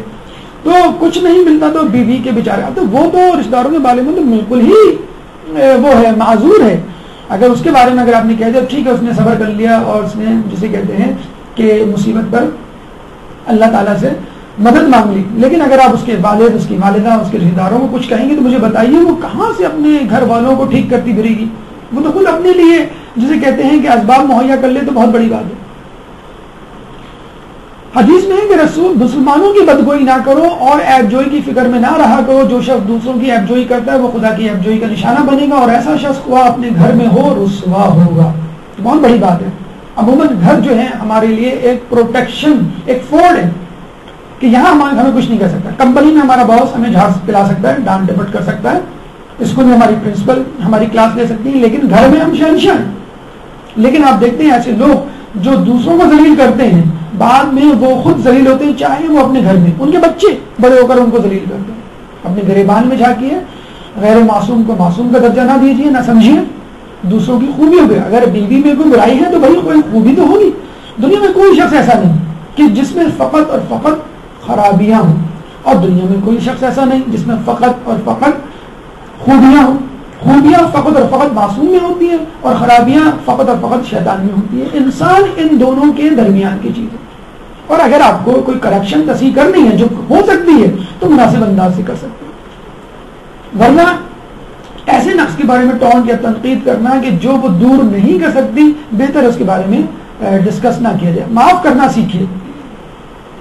گھر میں داخل ہوتے ہیں، بچوں کو دیکھا تمہاری امی کا ہے، امی کو دیکھا بچے کا ہے، ارے بھائی جو موجود ہے اس کے بارے میں تو سوچ لو، اس سے باتیں کر لو، جو نہیں ہے اس کے بارے میں پوچھا جا رہا ہے کہ وہ کیوں نہیں ہے، یہ ٹی وی کیوں کھلا ہے، ارے ابھی ہم نے ہوم ورک کیا تھا، اگلا ورلڈ کپ کا میچ آ رہا ہے وہ دیکھ رہے ہیں۔ تم لوگ ٹی وی کچھ زیادہ نہیں دیکھنے لگے؟ ابو صبح سے پڑھ رہے ہیں، ابھی تو میچ اسٹارٹ ہوا ہے، بیڈ روم میں آ کے تم بچوں پہ نظر نہیں رکھتی ہو، سارا دن ٹی وی دیکھتے رہتے ہیں۔ اچھا ابھی آپ کے بچے نے ابھی کلیئرفیکیشن دے دی ہے، ابو ہم صبح سے پڑھ رہے ہیں اور ابھی ٹی وی کھلا ہے، تم بچوں پہ نظر نہیں رکھتی ہے، بچوں کے گریڈ خراب آ رہے ہیں، بچے فیل ہو رہے ہیں، یہ یہاں کیوں رکھا ہے؟ ارے بھائی گفٹ ملا ہے آپ کے بچے کو، اسکول میں اچھے نمبروں سے پاس ہوئے، اچھا تو کتنی مرتبہ کہا ہے یہ نہ کیا کرو، 10 مرتبہ کہا ہے کہ یہ کیا کرو، 36 مرتبہ کہا ہے کہ ایسا پکایا کرو۔ تو یہ جملے جب آپ آتے ہی اپنی بیوی کو سنائیں گے، در و دیوار یہ سن کر لرزیں گے، تو مجھے بتائیں اس گھر میں کہاں سکون و اطمینان ہوگا؟ ہر شخص جو ہے ایک ٹینشن میں گھوم رہا ہوگا۔ ان میں لاسٹ ہوتا کیا ہے؟ بیوی پھر ایک کان سے سنتی ہے، دوسرے کان سے اڑا دیتی ہے۔ کوئی رشتہ دار آ جائے اس وقت بڑا گھبرا جاتا ہے، بیوی سے کہتا ہے ارے تمہارے شوہر کیا کہہ رہے تھے، تم سنا نہیں؟ ارے یہ روزانہ کہتے ہیں، یہ روزانہ کی کہانی ہے اور میں اس کی عادی ہو چکی ہوں۔ اور اس کے بعد بیوی اور بچے جھوٹ بولنا شروع کر دیتے ہیں۔ ٹی وی دیکھا تھا؟ نہیں بالکل نہیں دیکھا تھا۔ پڑھائی؟ ہاں صبح پڑھائی صبح سے کر رہے ہیں۔ تم کہیں گئی تھی صبح؟ نہیں میں کہیں نہیں گئی تھی، میں تو صبح سے یہاں پر۔ تو بیوی اور بچے دونوں جھوٹ بولنے کی، وہ مسٹر پرفیکٹ یا مس پرفیکٹ تو نہیں بن سکتی بیوی آپ کی، نہ بچے پرفیکٹ بن سکتے 100%، آپ خود پرفیکٹ نہیں ہیں۔ آپ کیوں لوگوں سے توقع کرتے ہیں کہ وہ 100%؟ ہوتا کیا ہے آخر میں وہ مرد اپنے گھر میں اجنبی بن جاتا ہے، لوگ اس سے بات چیت بند کر دیتے ہیں۔ آپ نے دیکھا ہوگا نا کہ جیسی گھر میں داخل ہوتے ہیں اب ایک دم سے لوگ کہتے ہیں ارے ابو گھر میں آ گئے، خاموش رہو خاموش رہو، یا جو ہے بیوی جو ہے وہ فوراً جو ہے وہ کوئی کام کر رہی ہوگی، فوراً موبائل بند کر دے گی، ٹی وی بند کر دے گی اور آ جائے گی، احترام میں نہیں، اس لیے کہ آپ اس کو جھاڑ نہ پلا دیں، ڈانٹ نہ پلا دیں۔ کہ تم ہر وقت یہی کام کرتی رہتی ہو، فون پہ بات کرتی رہتی ہو، ٹی وی دیکھتی رہتی ہو. تو آخر میں پھر یہی لوگ جب طاقت پکڑ لیں گے تو آپ جو ہے وہ پکڑ لیں گے. عورتوں کے جہاں جتنے حقوق ہیں وہاں یہ حق بھی ہے کہ انسان یعنی شوہر اس کی نادانی پر اس کو معاف کر دے. کسی نے امام سے پوچھا کہ بیوی کا شوہر پہ کیا حق ہے، تو انہوں نے کہا کہ اس کے لباس اور غذا کا انتظام کرے شوہر، اور جن کاموں کو اپنی نادانی کے سبب انجام دیتی ہے انہیں معاف کر دے. اور یہ حقیقت ہے بالکل، ٹو بی ویری فرینک، کہ مرد عموماً غلطیاں جان بوجھ کے کرتے ہیں اور عورتوں سے نادانی میں ہو جاتی ہے. مطلب ان کی نیت ہی ہوتی ہے کہ ہم اپنے شوہر کو خوش کر دیں. آج ذرا سا جسے کہتے ہیں کہ قورمے میں یعنی چکن قورمے میں آلو ڈال کے دیکھتے ہیں کیسا لگتا ہے، وہ فلاپ ہو جاتا ہے آئیڈیا. وہ آپ کو سننی پڑتی ہے کوئی آلو گوشت ہے جو تم اس میں آلو ڈال رہی ہو، یا جسے کہتے ہیں کہ انہوں نے کوئی ڈش جس میں ڈش پکا لی کسی خاص انداز سے، آپ جو ہے وہ اس پہ برس پڑتے ہیں کہ بھئی یہ تم نے کہاں سے سیکھ لی فضول چیز. تو وہ بیچاری آئیڈیاز جسے کہتے ہیں تجربات کر کر کے وہ چاہتی ہے کسی طرح آپ کو خوش کر سکے، اس میں ناکام ہو جاتی ہے تو آپ کہتے ہیں کہ یہ تم نے جو ہے مجھے ناراض کرنے کے لیے کہا. تو بیوی کے شکر گزار بنیے، فقط خدا کا شکر گزار ہونا ضروری نہیں. قیامت میں اللہ تعالیٰ ایک شخص کو کہے گا کہ تو نے میرا شکریہ ادا نہیں کیا، تو وہ کہے گا کیا تو تھا، ہر وقت کرتا تھا. تو خدا کہے گا نہیں، تو نے فلاں کا شکریہ ادا نہیں کیا، فلاں کا شکریہ ادا نہیں کیا، تو نے میرے بندوں کا شکریہ ادا نہیں کیا، بس تو نے میرا بھی شکریہ ادا نہیں کیا. گھر سے نکلتے ہیں شکریہ کی تصویر شروع ہو جاتی. پولیس والے نے روکا، آپ کو چھوڑ دیا، شکریہ. چپراسی نے آپ کو پانی دیا، آپ نے اس کا شکریہ ادا کیا. باس نے آپ کی پروموشن کر دیا، آپ نے اس کا شکریہ ادا کیا. ریسٹورینٹ میں گئے، ویٹر سے ٹیشو پیپر مانگا، اس نے اس کا شکریہ ادا کیا. بیوی آپ کو پورا ٹیشو باکس لا کے دے رہی ہے، آپ اس کا شکریہ ادا نہیں کر رہے. بیوی پانی لا کے دے رہی ہے، آپ ٹھیک ہے ہاں، اس کی طرف آپ نظر اٹھا کے نہیں دیکھ رہے، آپ اپنے موبائل پہ لگے ہوئے، کمپیوٹر پہ لگے ہوئے، ٹی وی پہ آپ ہاتھ سے یوں گلاس لے کر یوں رکھ دیتے ہیں، ہاں ٹھیک ہے جاؤ. ارے آپ اپنے بیہیویئر پہ نظر کریں کہ چھوٹے چھوٹے لوگوں کو، کمتر لوگوں کو جن سے آپ کی کوئی رشتہ داری نہیں ہے، آپ شکریہ ادا کر رہے ہیں. اور جس شخص کے ساتھ آپ کو اظہار محبت کرنا ہے، خوش اخلاقی سے پیش کرنا ہے، فقط شکریہ. لوگ کہتے ہیں بیوی سر چڑھ جاتی، اگر شکریہ ادا کر دو کہ بہت اچھا پکایا، میرے جیسا تو کوئی پکا بھی نہیں سکتا، آپ کی ماں بھی نہیں پکا سکتی. خیر کچھ بیویاں یہ حرکت کر بھی جاتی ہیں، جب ان کو کچھ کہہ دیا جائے تو وہ سمجھتی ہیں بس مجھ جیسا کوئی نہیں ہے، اور اس میں جو وہ کمپیریزن شروع ہو جاتا ہے، اس میں لڑائی جھگڑا. لیکن باہر یہ کوئی چونچلا نہیں ہے یا کوئی چھچورا پن نہیں ہے. بیوی کا شکر ادا کرنا یقیناً اس کا حق ہے. لئن شکرتم لازیدنکم ولئن کفرتم ان عذابی لشدید. اگر شکر ادا کرو گے تو میں نعمت میں زیادتی کروں گا، اگر کفر کرو گے تو میرا عذاب شدید تر ہے. ایک آپ نے یہ آیت سنی، مولانا صاحب سے گھر جا کے بیوی کو جب بھی دیکھتے اس کا شکر ادا کرتے. بیوی کہتی کیوں شکر ادا کر رہے ہو؟ کہتا ہے مولانا صاحب نے کہا شکر ادا کرو گے تو نعمتوں میں اضافہ کرے گا. اب بیوی کے جو ہے وہ کان کھڑے ہو گئے. 2-3 مہینے بعد دیکھا بیوی جو ہے وہ موٹی ہٹی کٹی اور ان کا وزن بڑھ رہا ہے. کیا ہوا؟ تم نے شکر ادا کیا نا میرا، تو تمہاری نعمت میں اضافہ ہو رہا ہے. اور ویسے بھی میں نے کہا تمہیں دوسری شادی کے خرچے سے بچا لوں اور 2-in-1 کی شکل اختیار کر لوں. تو کچھ لوگ اس طرح بھی کرتے ہیں اور ان کو اس طرح جسے کہتے ہیں اللہ جزا بھی دیتا ہے. جو شخص کسی کی ستائش کرتا ہے خداوند عالم قیامت تک اس کی ستائش لکھتا ہے. فقط ایک مرتبہ آپ نے تعریف کی کسی کی اور آپ کے لیے قیامت تک تعریفیں لکھی جاتی ہیں. لوگ کہتے ہیں بھائی کیا کون سی ایسی چیز، کون سا کارنامہ کرتی ہے، کیا پہاڑ توڑتی ہے، کیا دودھ کی نہر نکالتی ہے، کیا کرتی ہے ستارے توڑ کے لاتی ہے بیوی کہ جو میں اس کو شکریہ ادا کروں. بیوی کیا نہیں کرتی مجھے بتائیں؟ گھر کی صفائی، کھانا پکانا، کپڑے دھونا، استری کرنا، برتن دھونا، شاپنگ کرنا، آپ کے گھر والوں کی خدمت کتنی بڑی بات ہے. ہر شخص کے مزاج کو سمجھ کر اس کی خدمت کرنا، بچوں کی پرورش خود آپ کی خدمت. ذرا باہر ممالک جائیں، ان تمام خدمتوں کے لیے آپ کسی شخص کو ہائر کریں، بھائی میرے گھر کی صفائی کرو، استری کرو، میرے لیے برتن دھو یا کھانا پکاؤ، اور آپ کیلکولیٹ کریں کتنے پیسے خرچ ہوتے ہیں. جتنا آپ کماتے ہیں اس سے زیادہ آپ کو پیسے اس شخص کو دینے پڑ جائیں گے جس نے یہ کام آپ کے لیے کیے ہوں گے. ہمارے یہاں تو خیر ماسیاں بڑی آرام سے 2-2.5 ہزار میں مل جاتی ہیں، لیکن آپ باہر ممالک میں جائیں تو یہی کام کرنے کے اتنے ہی پیسے مانگتے ہیں جتنے پیسے آپ خود کما رہے ہوتے ہیں. اور مزے کی بات یہ ہے کہ بیوی کی کیا نام کے بیوی کی جاب میں، بیوی کے کام میں کوئی چھٹی نہیں، کوئی تنخواہ نہیں. نہ وہ تنخواہ مانگتی ہے نہ چھٹی مانگتی، بلکہ چھٹی والے دن تو بیچاری ایک ٹانگ پہ کھڑی رہتی ہے. بیگم آج چھٹی ہے، آج سندھی بریانی ہو جائے، آج پنجابی چھولے ہو جائیں، آج بلوچی کڑھائی ہو جائے. تو آپ جو ہے پورے صوبے کی سیر کر رہے ہیں. آپ سنڈے والے دن جس دن چھٹی ہے کہ ہر قسم کے جو ہے وہ کھانے آپ کے پاس ہونے چاہیے, اور جب آپ نے پاکستان کی سیر کر لی تو آپ کہیں گے امریکن اسٹیک ہو جائے, سنگاپورین رائس ہو جائے, میکسیکن جو ہے وہ چیز ہو جائے یا برگر ہو جائے, تو پوری دنیا کی چائنیز رائس ہو جائے. تو یہ پوری دنیا کی آپ سیر کر رہے ہیں اور بیوی سے کہہ رہے ہیں آج چھٹی. ارے بھائی بیچاری کی چھٹی ہے, آپ حلوہ پوری کیوں نہیں لے آتے؟ نہیں, حلوہ پوری جو ہے ان ہائیجینک ہے, وہ مناسب نہیں ہوتی, جو بیگم پکاتی ہے وہ زیادہ بہتر ہوتا ہے. تو چھٹی والے دن بیچاری زیادہ پریشان ہوتی ہے. آپ دیکھیں ویکینڈ پہ گھر میں کتنا کچرا ہوتا ہے, بچے مونگ پھلی لے آتے ہیں وہ کھاتے ہیں, اور صبح جو ہے کتنا کچرا اس بیچاری کو جسے کہتے ہیں کہ وہ صاف کر کے ڈالنا ہوتا ہے.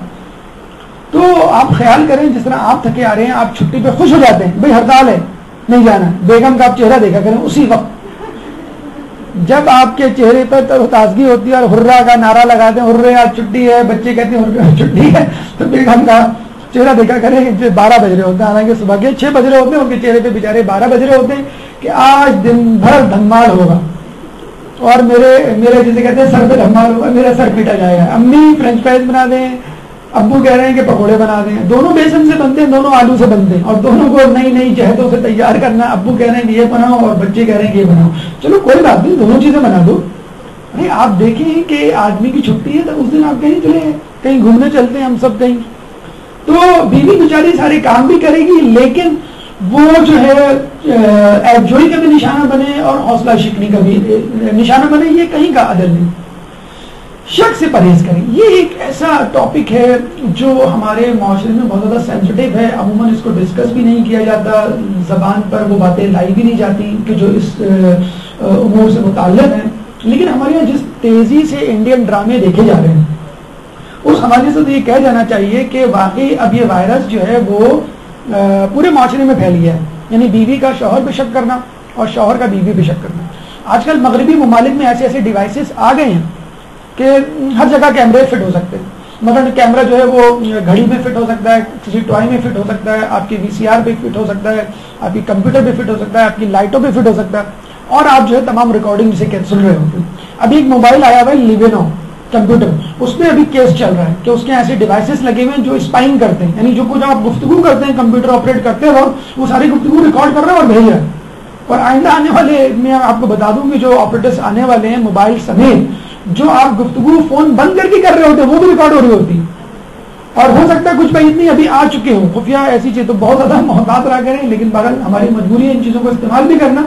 تو مغربی ممالک میں ایسی چیزیں موجود ہیں جن کے ذریعے جاسوسی کروائی جاتی ہے, باقاعدہ یہ کہہ کے کہ ہم آپ کی بیگم کی جاسوسی کریں گے. اچھا, بڑی مزے کی بات میں آپ کو بتاؤں, بھی میں نے پڑھا ہے کہ انڈیا میں لڑکے کی جاسوسی کرنے کے لیے باقاعدہ ایجنسیز بن گئی ہیں.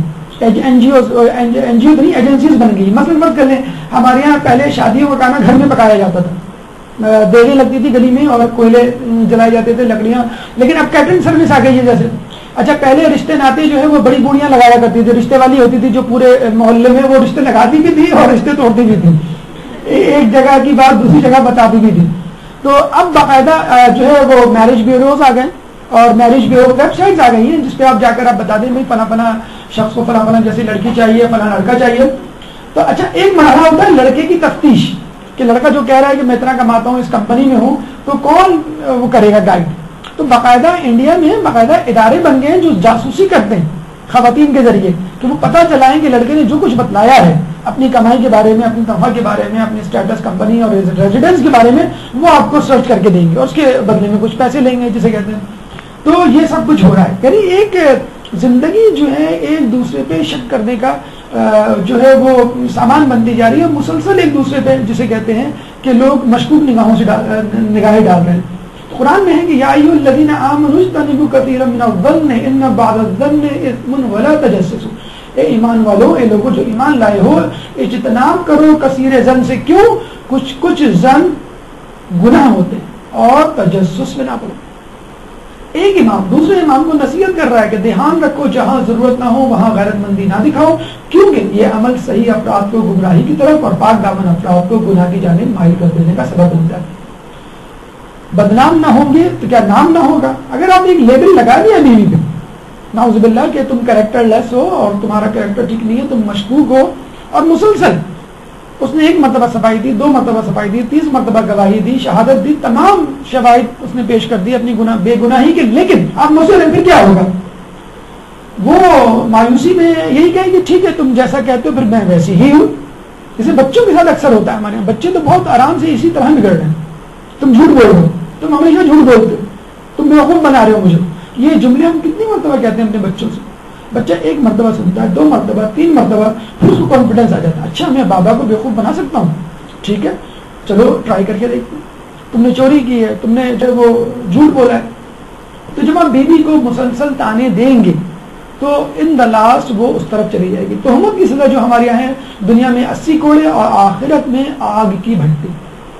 عملی حل کیا ہے؟ اگر فرض کر لیں بیوی سے متعلق کوئی ایسی بات پتہ چلی ہے جو نازیبا غیر موضوع ہے, مثلا اس کا افیئر, آپ نے SMS پڑھ لیا, آپ نے اس کی ای میل پڑھ لی, یا آپ نے اس کو کسی سے بات کرتے ہوئے دیکھ لیا اور آپ کے دل میں ایک شک آ گیا کہ خدا نخواستہ میری بیوی اس مسئلے سے دوچار ہے. پہلا طریقہ, پہلا اسٹیپ کیا ہے؟ کسی کو نہ بتائیں, ناٹ ایٹ آل, خصوصاً اپنی ماں اور بہن کو تو بالکل نہ بتائیں, وہ بڑی جلدی یقین کر لیتی ہے. وقالو سمعنا واطعنا, ہم نے سنا, ہم نے یقین کیا. اس ایمان کی منزل پر ہوتی ہے کہ جہاں بھی ان کو, تمام ساسوں کی, میں نندوں کی بات نہیں کر رہا, لیکن عمومی رجحان وہ یہی ہوتا ہے کہ اگر بہو کے بارے میں, بھابھی کے بارے میں کوئی ایسی بات پتہ چلے تو فوراً یقین کر لیا جاتا ہے. کسی عالم, کسی استاد, کسی بزرگ, کسی مخلص دوست سے رجوع کرے. بہترین طریقہ یہ ہے کہ خود بیوی سے معلوم کرے. تم کل کہاں تھی؟ کل میں جو ہے وہ منگل بازار گئی ہوئی. کل تو بدھ تھا, تو منگل بازار کہاں سے گئی ہوئی؟ اچھا کیا لے کر آئی ہو؟ میں یہ لے کر آئی ہوں. یہ چیز تو تم بہت پہلے لا کے چکی تھی. اچھا کس کے ساتھ گئی تھی؟ میں اپنے سہیلی کے ساتھ تو نہیں تھی, کسی اور کے ساتھ تھی, وغیرہ وغیرہ. فرض کر لیں تو بیوی سے آپ پوچھ لیں اور کلیئرفائی کر لیں, اور 90% کیسز میں دیکھا یہ گیا ہے, بلکہ 95% کیسز میں فقط شک ہوتا ہے, آپ کا وہم وسوسہ ہوتا ہے اور بات کچھ بھی نہیں ہوتی. آپ فقط یہ سوچیں کہ اگر یہ معاملہ میری بہن کے ساتھ ہوتا اور اس کا میرا بہنوں یعنی اس کا شوہر یہ کیس میرے سامنے لاتا اور یہ کہتا کہ تمہاری بہن کے بارے میں میں نے یہ کچھ سنا ہے, یہ کچھ دیکھا ہے, یا کچھ لوگوں نے مجھے بتایا ہے, تو مجھے بتائیں آپ کیا کرتے؟ آپ کیا یقین کر لیتے؟ بالکل نہیں کرتے. آپ فوراً یہ کہتے ہیں صبر و تحمل کا مظاہرہ کرو, میں ابھی تفتیش کر کے اصل بات تک پہنچاتا ہوں. اب پھر اپنی بہن سے بات کرتے ہیں کہ اصل معاملہ کیا ہے, سچ سچ بتا دو. اگر ایسا ہوا ہے کیا 2 طرفہ ہے یا 1 طرفہ ہے؟ اگر 1 طرفہ ہے تو ٹھیک ہے, کوئی مسئلہ نہیں ہے. اگر 2 طرفہ ہے تو فوراً توبہ کر لو. تو جب آپ اپنی بہن کا معاملہ آتا ہے تو معاملے کو سلجھاتے ہیں اور کوشش کرتے ہیں کہ بات بنی رہے, بگڑے نہ. لیکن اپنی بیوی کا معاملہ آتا ہے تو فوراً جو ہے آپ تلوار لے کے کھڑے ہو جاتے ہیں. عموماً لڑکیوں کے معاملے میں, بیویوں کے معاملے میں 2 طرفہ معاملہ نہیں ہوتا. مثلا فرض کر لیں کہ رانگ کال آ رہی ہے بار بار, آپ پریشان ہو رہے تھے کیوں آ رہی ہے؟ ارے بھائی بیوی نے تھوڑی کہا کہ مجھے رانگ کال کرو, میری ٹینشن میں اضافہ کرو, میرا شوہر ساتھ بیٹھا ہوا ہے. تو SMS آ رہا ہے کوئی تو ٹھیک ہے, کسی نے غلطی سے کر دیا ہوگا, یا اگر آ بھی رہا ہے تو ٹھیک ہے, وہ شخص غلط ہے, نہ کہ آپ کی بیوی غلط ہے.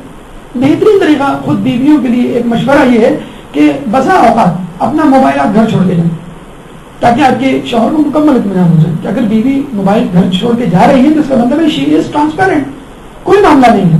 اگر ہے تو کسی اور طرف سے ہے, اور جو کچھ بھی کر رہا ہے کوئی بدنام شخص ہے جو خود فاسق و فاجر ہے.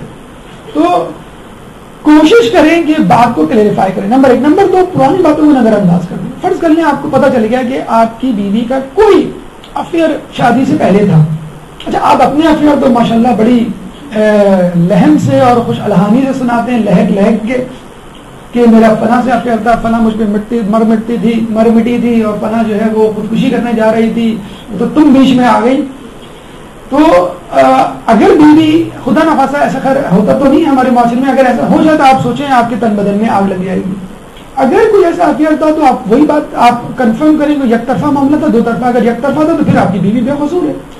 حتیٰ کہ شوہروں کو اس بات پہ بھی ناراض ہوتے ہوئے دیکھا گیا ہے کہ اگر وہ سن لیتے ہیں کہ بیوی کا فلاں شخص کے لیے پروپوزل آیا تھا, تو بھئی رشتے تو آئیں گے. جہاں بیری ہوتی ہے وہاں بیوی کے درخت ہوتا ہے وہاں پتھر تو آتے ہیں, جہاں لڑکی ہوتی ہے وہاں رشتے تو آئیں گے. اس میں برا بنانے والی کیا بات. لیکن لڑکیوں کو یا بیویوں کو بھی اس بات کا خیال رکھنا چاہیے کہ اپنے کسی بھی اس قسم کے معاملے کا کوئی تذکرہ شوہر کے سامنے نہ کریں, اور اگر کوئی پروپوزل بھی تھا جو ایک جائز اور ایک نیچرل فینومینا ہے اس کو بھی نہ بتائیں. ہم اپنی بڑکے مارنے کے لیے, شیخی مارنے کے لیے, میرے لیے تو ایسے ایسے لوگ موجود تھے شادی کے, لیکن کیا کروں ماں باپ کی سننی پڑ گئی.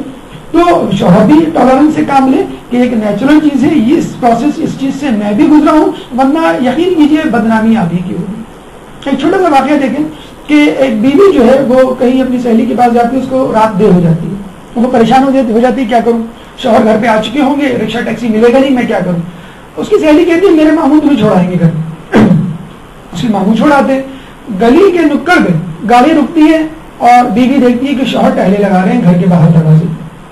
او ہو میں پھنس گئی, بڑا برا ہوا. تو اس کی سہیلی کے ماموں کہتے ہیں کیا ہوا؟ کہنے لگے اب یہ چھوڑیں گے نہیں آپ کو. اچھا پھر آپ بھاگ لیں یہاں سے. آپ لڑکی نے فوراً جو اتر کے دروازہ بند کیا اور وہ 4th گیئر میں گاڑی دبا کے وہ بھاگ گئے. اچھا شوہر نے دیکھ لیا سب کچھ. شوہر بیوی کے آنے سے پہلے خاموشی سے اندر گئے اور بستر پہ جا کے لیٹ گئے جیسے ان کو کچھ معلوم ہی نہیں. تمہیں دیر ہو گئی؟ ہاں وہ ذرا رکشا دیر سے ملا تھا. اچھا کیسے آئی ہو؟ رکشے میں؟ ہاں میں رکشے میں آئی. دیکھیے اس نے جھوٹ بول دیا نا. اچھا اس بیچاری نے بھی جسے کہتے ہیں کہ اس بات پہ بولا کہ یہ پریشان نہ ہو جائیں اور مجھے جو ہے وہ شک کی نگاہ سے نہ دیکھیں, اور شوہر نے جھوٹ پکڑ لیا کہ تم نے جو ہے وہ جھوٹ بولا ہے. تو بیوی کی بھی اس میں غلطی. ٹھیک ہے اس نے بدنیتی سے جھوٹ نہیں بولا, نیک نیتی سے بولا.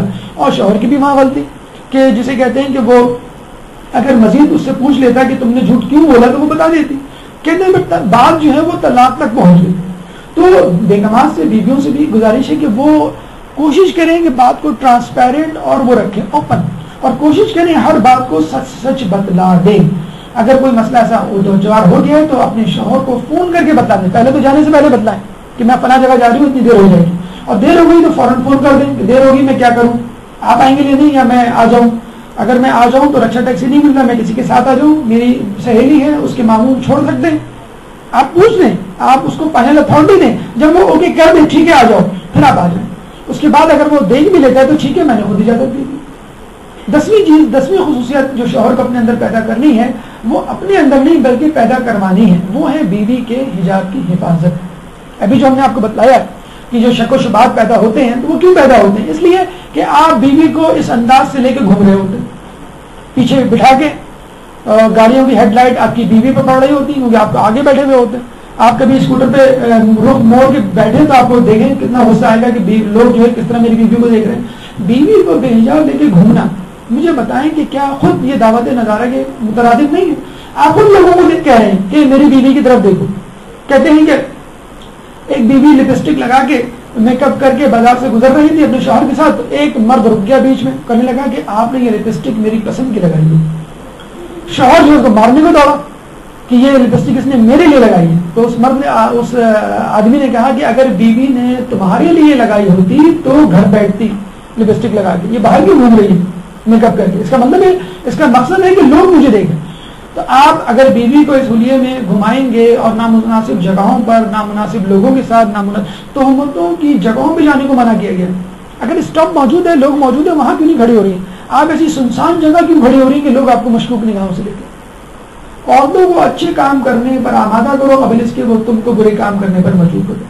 بیوی کو پہلے دن سے نماز روزے اور دینی احکامات کی تعلیم دینا شروع کر دیں اگر وہ اس طرف مائل نہیں ہے, اور اگر مائل ہے تو اس میں اضافے کرنے کا آپ خود سبب بنیں. حدیث میں کہ جو شخص اپنی بیوی کی اطاعت کرے خدا اس کو آگ میں ڈال دے گا. بیوی اگر چاہے کہ عوامی حماموں, شادی بیاہ کی محفلوں, عید اور سواری کی مجلسوں میں باریک اور زرق برق لباس پہن کر جائے اور شوہر اس کو اجازت دے دے. لوگوں نے پوچھا کہ بیوی کی اطاعت سے کیا مطلب ہے؟ رسول نے کہا بیوی کی اطاعت یہ ہے کہ بیوی کو زرق برق لباس میں, باریک لباس میں جانے دیا جائے, یعنی بے حجاب بیوی کو, یہ ہے اس کی اطاعت. اور رسول اللہ اس کے بعد کہتے ہیں کہ ایسا شخص بے غیرت ہے. ہر وہ مرد کی جس کی بیوی آرائش کر کے گھر سے باہر جائے بے غیرت ہے, اور جو اسے بے غیرت ہے وہ گنہگار نہیں. اگر لوگ آپ کو برا بھلا کہیں کہ دیکھو تم بیوی کو کس حالت میں گھما پھرا رہے ہو, بے غیرت ہو تم, تو اس شہر کو, اس شخص کو برا بھلا نہیں بلکہ اس شوہر کو برا بھلا کہنا چاہیے. اور کہتے ہیں کہ اگر عورت سج دھج کے خوشبو لگا کے باہر جائے اور اس کا شوہر اس بات پہ راضی ہو گئی, اس نیت سے کہ لوگ اس کو دیکھیں, تو شوہر قدم پر شوہر کے لیے دوزخ میں ایک گھر تعمیر ہوگا. فقط بس اسٹاپ تک جانے کے لیے آپ کتنے 50 قدم تو اٹھا لیتی ہوں گی, 50 گھر دوزخ میں فقط اس بات کے لیے کہ شوہر نے آپ کو اجازت دی. عملی حل یہ ہے کہ آپ بیوی کی تعریف کریں اور آیات و روایت اس کے سامنے رکھیں اور صحیح طریقے سے سمجھیں. آپ کس طرح سمجھائیں؟ بے حجاب بیوی یا جو بغیر اجازت کی جسے کہتے ہیں کہ جاتی, آپ اس کو کہیں کہ آج میں نے ایک ایسی حدیث پڑھی کہ مجھے حیرت ہو رہی ہے, مجھے تو شک ہو رہا ہے اس حدیث میں کہ یہ حدیث غلط ہے. تو بیوی نے کہا کہ کون سی حدیث؟ یہ حدیث ہے. کون سی حدیث؟ کہ جو بیوی اپنی شوہر کی اجازت کے بغیر جائے اللہ جن و انس جو ہے اس پر آسمانی فرشتے لعنت بھیجتے ہیں جب تک وہ گھر نہ آ جائے. میرے خیال میں تو غلط ہوگی. ارے نہیں حدیث ہے تو صحیح ہوگی اور صحیح بھی ہے, جانا بھی چاہیے پوچھ کے, غلط بات تو نہیں ہے. ہاں آپ نے صحیح بات یاد دلائی کہ توجہ اچھی ہے کہ مجھے پوچھ کے جانا چاہیے. اور ایک طریقہ کیا ہے, آپ آئے کہاں گئی تھی؟ میں مارکیٹ گئی تھی. کب گئی تھی؟ 9 بجے. کب آئی؟ میں شام 5 بجے. تمہیں معلوم 9 سے 5 تک کیا ہو رہا تھا؟ ہاں کیا ہو رہا تھا؟ تم پر لعنت برس رہی تھی. اب بتائیں, اب بیوی جب بھی سنے گی کیوں؟ تم پہ تو بڑی رحمتیں برس رہی ہوں گی جو تم ٹی وی کے آگے بیٹھے تھے, چینل لگا کے, اے سے لے کے زی تک چینل, زی پہ آ کے اٹک جاتے تھے. تو یہ جو آپ نے کیا, آپ نے صحیح کیا. اب آپ طریقہ دیکھیں, یہ ہمیشہ یاد رکھیں, مرد حضرات کو میں ایک ٹپ دے رہا ہوں, اگر کوئی ایسی چیز ہو کہ جو بیوی کے اگینسٹ جاتی ہو, ایسی حدیث کوئی آیت, تو اس کو ڈر ڈر کے سنائیں. میرا جی نہیں چاہ رہا, تمہارا دل دکھ جائے گا. نہیں آپ سنائیں. تو میں نے ایک حدیث پڑھی ہے. کیا حدیث پڑھی ہے؟ بڑی عجیب حدیث پڑھی. ارے سنا بھی دیں. ارے حدیث یہ ہے کہ ایک عورت آئی رسول کے پاس, اس نے پوچھا میں بیوی بننے جا رہی ہوں, میری شادی ہونے والی ہے, آپ بتائیں میرے کیا کیا فرائض ہیں. رسول اللہ نے فرائض بتائے. وہ تمام فرائض مجھے سمجھ میں آ گئے. آخری فرض رسول اللہ نے بتایا, مجھے سمجھ میں نہیں آیا. مجھے لگتا ہے یہ حدیث کچھ وہ ہے, ضعیف ہے. ارے آپ آخری فرض بتائیں. کیا بتایا؟ بھائی تم خود پڑھ لو, میری تو ہمت نہیں ہو رہی. اب بیوی نے کتاب ہاتھ میں لی, پڑھنا شروع کیا دھڑکتے دلوں سے. آخری حدیث, آخری فرض کیا تھا کہ رسول اللہ نے کہا اس عورت کو کہ جب تم دونوں میں ناراضگی ہو جائے تو تم پر فرض ہے کہ سونے سے پہلے اس کو راضی کر کے سو. اس عورت نے کہا رسول اللہ کیا اس وقت بھی جب میرا شوہر ظالم ہو اور غلطی اسی کی ہو؟ رسول نے کہا جی ہاں, اس وقت بھی تم اس کو راضی کر کے سو. کتنی عجیب حدیث ہے, لیکن بہرحال حدیث ہے. تو اگر یہ حدیث ویسے آپ سنا دیں کہ غلطی کسی کی بھی ہو, میری ہو, تمہاری ہو, تمہیں بات کرنی ہے, تو وہ کبھی بھی نہیں مانے گی. اور آپ یہ کہتے ہیں حدیث جھوٹی ہوگی, نعوذ باللہ, وہ فوراً کہہ دے گا. لیکن اگر اس انداز سے سنائیں کہ میں تمہارے ساتھ ہوں, میں تمہارے جسے کہتے ہیں سپورٹ میں ہوں, اور میں پوری کوشش کروں گا میری طرف سے کوئی کوتاہی نہ ہو. لیکن اگر ہو جائے, فرض کر لو میں اپنی انانیت میں اس بات کو, اپنی غلطی کو تسلیم نہ کروں, تو چلو ٹھیک ہے, تمہارا دل بڑا ہے, اور عورتوں کا دل واقعی بڑا ہوتا ہے. عورتیں جتنی غلطیاں معاف کرتی ہیں مردوں کی, آپ دیکھیں مرد کتنے فلرٹ اور کتنے افیئرز ان کے چل چکے ہوتے ہیں, شادی سے پہلے تو انکاؤنٹیبل, اور شادی کے بعد ہی. لیکن عورت کے چہرے پہ ایک شکن نہیں آتی, وہ برداشت کر لیتی, اور کچھ چیزوں کو تو وہ خاطر میں نہیں لاتی, مطلب ڈسکس ہی نہیں کرتی, اس کو پتہ چل چکا ہوتا ہے. اور اگر ایک بات بیوی کی آپ کو پتہ چل رہا ہے, اور آپ دیکھ لیں کہ بات جو ہے وہ جدائی تک پہنچ جاتی ہے. تو بہرحال عورت واقعی قربانی کا سرچشمہ اور منبع ہے. کوشش کریں کہ اپنی اس بات میں, یعنی بیوی کو آنے جانے کے معاملے میں ایک میانہ روی اختیار کرنے کا ایک ٹائم ٹیبل دیں. یعنی بیوی کو میکے جانے سے کبھی نہ روکیں. یہ بالکل غلط کرتے ہیں شوہر حضرات. لیکن بیوی نے کہیں نہ کہیں تو جانا ہے. اگر میکے نہیں جائے گی تو وہ شاپنگ پہ جائے گی, اپنے دوستوں کے جائے گی, ایسی جگہوں پہ جائے گی کہ جہاں پر نامحرم ہوں. کم از کم میکے میں اس کے بھائی, اس کے بہن, اس کی بہن اور ماں تو ہیں, محرم تو ہیں, کم از کم وہ سیف تو ہے اپنی جگہ, اپنے گھر میں. کم از کم وہاں جانے سے نہ روکیں. اگر جائے کہ اگر کوئی بہت عجیب سی کوئی انڈیویجول سچویشن نہ ہو, اگر آپ کو خطرہ ہے کہ وہ اپنی ماں سے کچھ سیکھ کے آئے گی, ٹپس لے کر آئے گی مینیپولیشن کے, تو آپ جو ہے اس کے ساتھ جائیں اور اس کے ساتھ واپس آئیں. اور کچھ چیزیں ہیں جو انہوں نے ریکمینڈ کی ہیں کہ آپ ان کو جانے دیں دینی مسائل سیکھنے کے لیے, مثلا مجالس میں جانے کے لیے یا مدرسے میں آنے کے لیے, واجب حج کے لیے اور ادائیگی قرض کے لیے. اور ایک اور بات, آپ بیوی کو تو باحیا بناتے ہیں, لیکن کیا آپ خود بھی باحیا ہیں؟ مردوں کے لیے یہ ضروری ہے کہ وہ خود بھی باحیا بنے. ناجائز تعلقات تو بالکل آؤٹ آف کوسچن. آپ کا میل ملاپ نامحرم سے بالکل جائز نہیں ہے. حتیٰ کہ ہنسی مذاق کے لیے کہا گیا ہے کہ جو شخص نامحرم سے ہنسی مذاق کرتا ہے وہ ایک جملے کے عوض جنت سے 1000 سال دور ہو جاتا ہے, چاہے عورت کرے چاہے مرد کرے. 1000 سال, جس کو ہم عرف عام میں کہتے ہیں فلرٹ. سلام دعا تک منع کیا گیا ہے. نوجوان لڑکے لڑکیوں کا آپس میں مکروہ ہے. نامحرم لوگوں کی تعریف, اگر مرد کسی خوبصورت لڑکی کو بھی دیکھ لے تقریب میں, کتنی ہی اس کو اچھی لگے, کبھی آگے بیوی سے نہ کہے. اسی طرح بیوی بھی اس چیز کا اظہار نہ کرے. کچھ بیویاں جو ہے اداکاروں کی تعریف کر دیتی ہیں, مجھے فلاں اداکار پسند ہے, نعوذ باللہ, فقط اگر وہ لوگ فلمیں دیکھتے ہیں, اول تو خیر ہمارے نزدیک صحیح نہیں. تو اپنے معاشروں کا تذکرہ, جسے آپ پسند نہیں کرتی کہ بیوی کے معاشروں کا تذکرہ میرے سامنے کیے جائیں, آپ بھی نہ کریں. امام فرماتے ہیں کہ پے در پہ نگاہیں قلب میں شہوت پیدا کرتی ہیں، اور یہی چیز بد نظر افراد کی گمراہی، ایک نظر، دو نظر، تین نظر، اس کے بعد گمراہی کا سلسلہ شروع ہو جاتا ہے۔ سزا دنیا میں یہ ہے کہ انسان عبادت کی حلاوت سے محروم ہو جاتا ہے۔ آخرت میں کیا سزا ہے؟ بد نظری کی، لذت کی نگاہ کی، کہ آپ کی آنکھوں میں گرم گرم سلاخیں ڈالی جائیں گی جب تک آپ کو دوزخ میں نہیں پھینک دیا جاتا روز محشر کے دن، اور روز محشر کا دن دنیا کے 50,000 سال کے برابر ہے۔ ایک فائدہ جو آپ کو ملتا ہے، ہمیشہ یاد رکھیے ایمان کی زبانی، کہ دوسروں کی خواتین کی طرف پاک دامن رہو، کہ اس سے تمہاری خواتین پاک دامن رہیں گی۔ پاک دامن رہنے کا ایک اور نسخہ، ایک اور طریقہ ہے اسمارٹ بنیے۔ اسمارٹ فون ہے، اسمارٹ نہیں ہے، ہونڈا سیوک ہے لیکن سیوک سینس نہیں ہے، یہ ہمارے ایک بڑے مسائل جسے کہتے ہیں۔ آپ گھر سے باہر نکلیں گے تو بڑے بنٹھن کے نکلیں گے، بڑے ہیرو بن کے نکلیں گے، اور گھر میں جب ہوں گے تو زیرو بن کے رہیں گے، لنگی، دھوتی اور بنیان اور نائٹ سوٹ اور عجیب ہوئی ہے۔ کبھی 2-3 چھٹیاں ایک ساتھ پڑ جائیں، ہڑتال ہو گئی، پھر ہفتے کو چھٹی، پھر اتوار کو چھٹی، آپ اتوار کی رات دیکھا کریں، آپ پہچان نہیں پاتے کہ آپ وہی ہیں جو منڈے کو جائیں گے، جو منڈے کو ہوا کرتے ہیں۔ اس بار منڈے کو نکلتے ہوتے تو آپ کا حلیہ کچھ اور ہوتا ہے، جب ویکینڈ ہونا تو آپ کا حلیہ۔ تو یقین کیجئے کہ جو آپ بیوی سے چاہتے ہیں وہی بیوی آپ سے چاہتی ہے۔ اللہ جمیل ویحب الجمال، اللہ خوبصورت ہے، اللہ خوبصورتی کو پسند رکھتا ہے، اور اللہ اس بات کو پسند فرماتا ہے کہ اس کی نعمت کے آثار اس کی بندے کو نمایاں ہوں۔ آئینے کے سامنے کھڑے ہو کے اپنے بال بنائیے، ایک اسٹائل بنائیے، بیوی کو دکھائیے کیسا لگ رہا ہوں، نہیں پسند آیا کوئی بات نہیں، دوسری طرف سے بال نکالیے، پھر آگے دکھائیے کیسا لگ رہا ہوں، نہیں اچھا لگ رہا ٹھیک ہے میں بیچ سے بال نکال کے آتا ہوں، بیچ سے نکالتے نہیں آپ تو میرے جیسے لگ رہے ہیں، اچھا چھوڑو کوئی بات نہیں، آپ نے جو ہے وہ بال پیچھے بنائے، اب تو ٹھیک لگ رہا ہوں، اب مزید گنجائش نہیں ہے، اگر تم نے کچھ نہیں کہا تو میں خدا کے قدم گنجا ہو جاتا ہوں۔ تو یہ کہا گیا حدیث میں ہے کہ جو اچھا ہیئر اسٹائل نہ رکھے وہ گنجا ہو جائے۔ یہ دیکھیں حدیث ہے رسول کی، جو بال رکھے اسے چاہیے وہ ان کی اچھی طرح دیکھ بھال کرے، ورنہ انہیں کٹوا دیں۔ عورتوں کو تو نہیں کہہ سکتے رسول، مردوں ہی کے لیے کہا کہ اگر تم بالوں کی حفاظت، ہمارے یہاں ایک بڑا مسئلہ ہے کہ اگر مرد شیشے کے سامنے کھڑا ہو کے بال بنائے آئینے کے سامنے تو فوراً اس کو ہیرو کا خطاب دے دیا جاتا ہے، چاہے وہ لڑکا ہو یا شادی شدہ مرد۔ یہودیوں کی عورتیں فقط اس لیے بے رحمی کا شکار ہوئی کہ مردوں نے ان کی طرف توجہ کم کر دی تھی، اور انہوں نے خود اپنی بیویوں کے لیے بننا سنورنا کم کر دیا تھا۔ امام نے بڑا آخری جملہ اس کے آخر میں کہا کہ عورت تم سے وہی چاہتی ہے جو تم اس سے چاہتے ہو۔ اگر تم رومانٹک ہو تو لڑکی بھی رومانٹک ہے، اگر تم چاہتے ہو وہ خوبصورت لگے تو وہ بھی چاہتی ہے کہ تم اسمارٹ لگے، اگر تم چاہتے ہو کہ تم اس کو دیکھتے رہو تمہارا دل نہ بھرے تو بیوی بھی تو یہی چاہتی ہے۔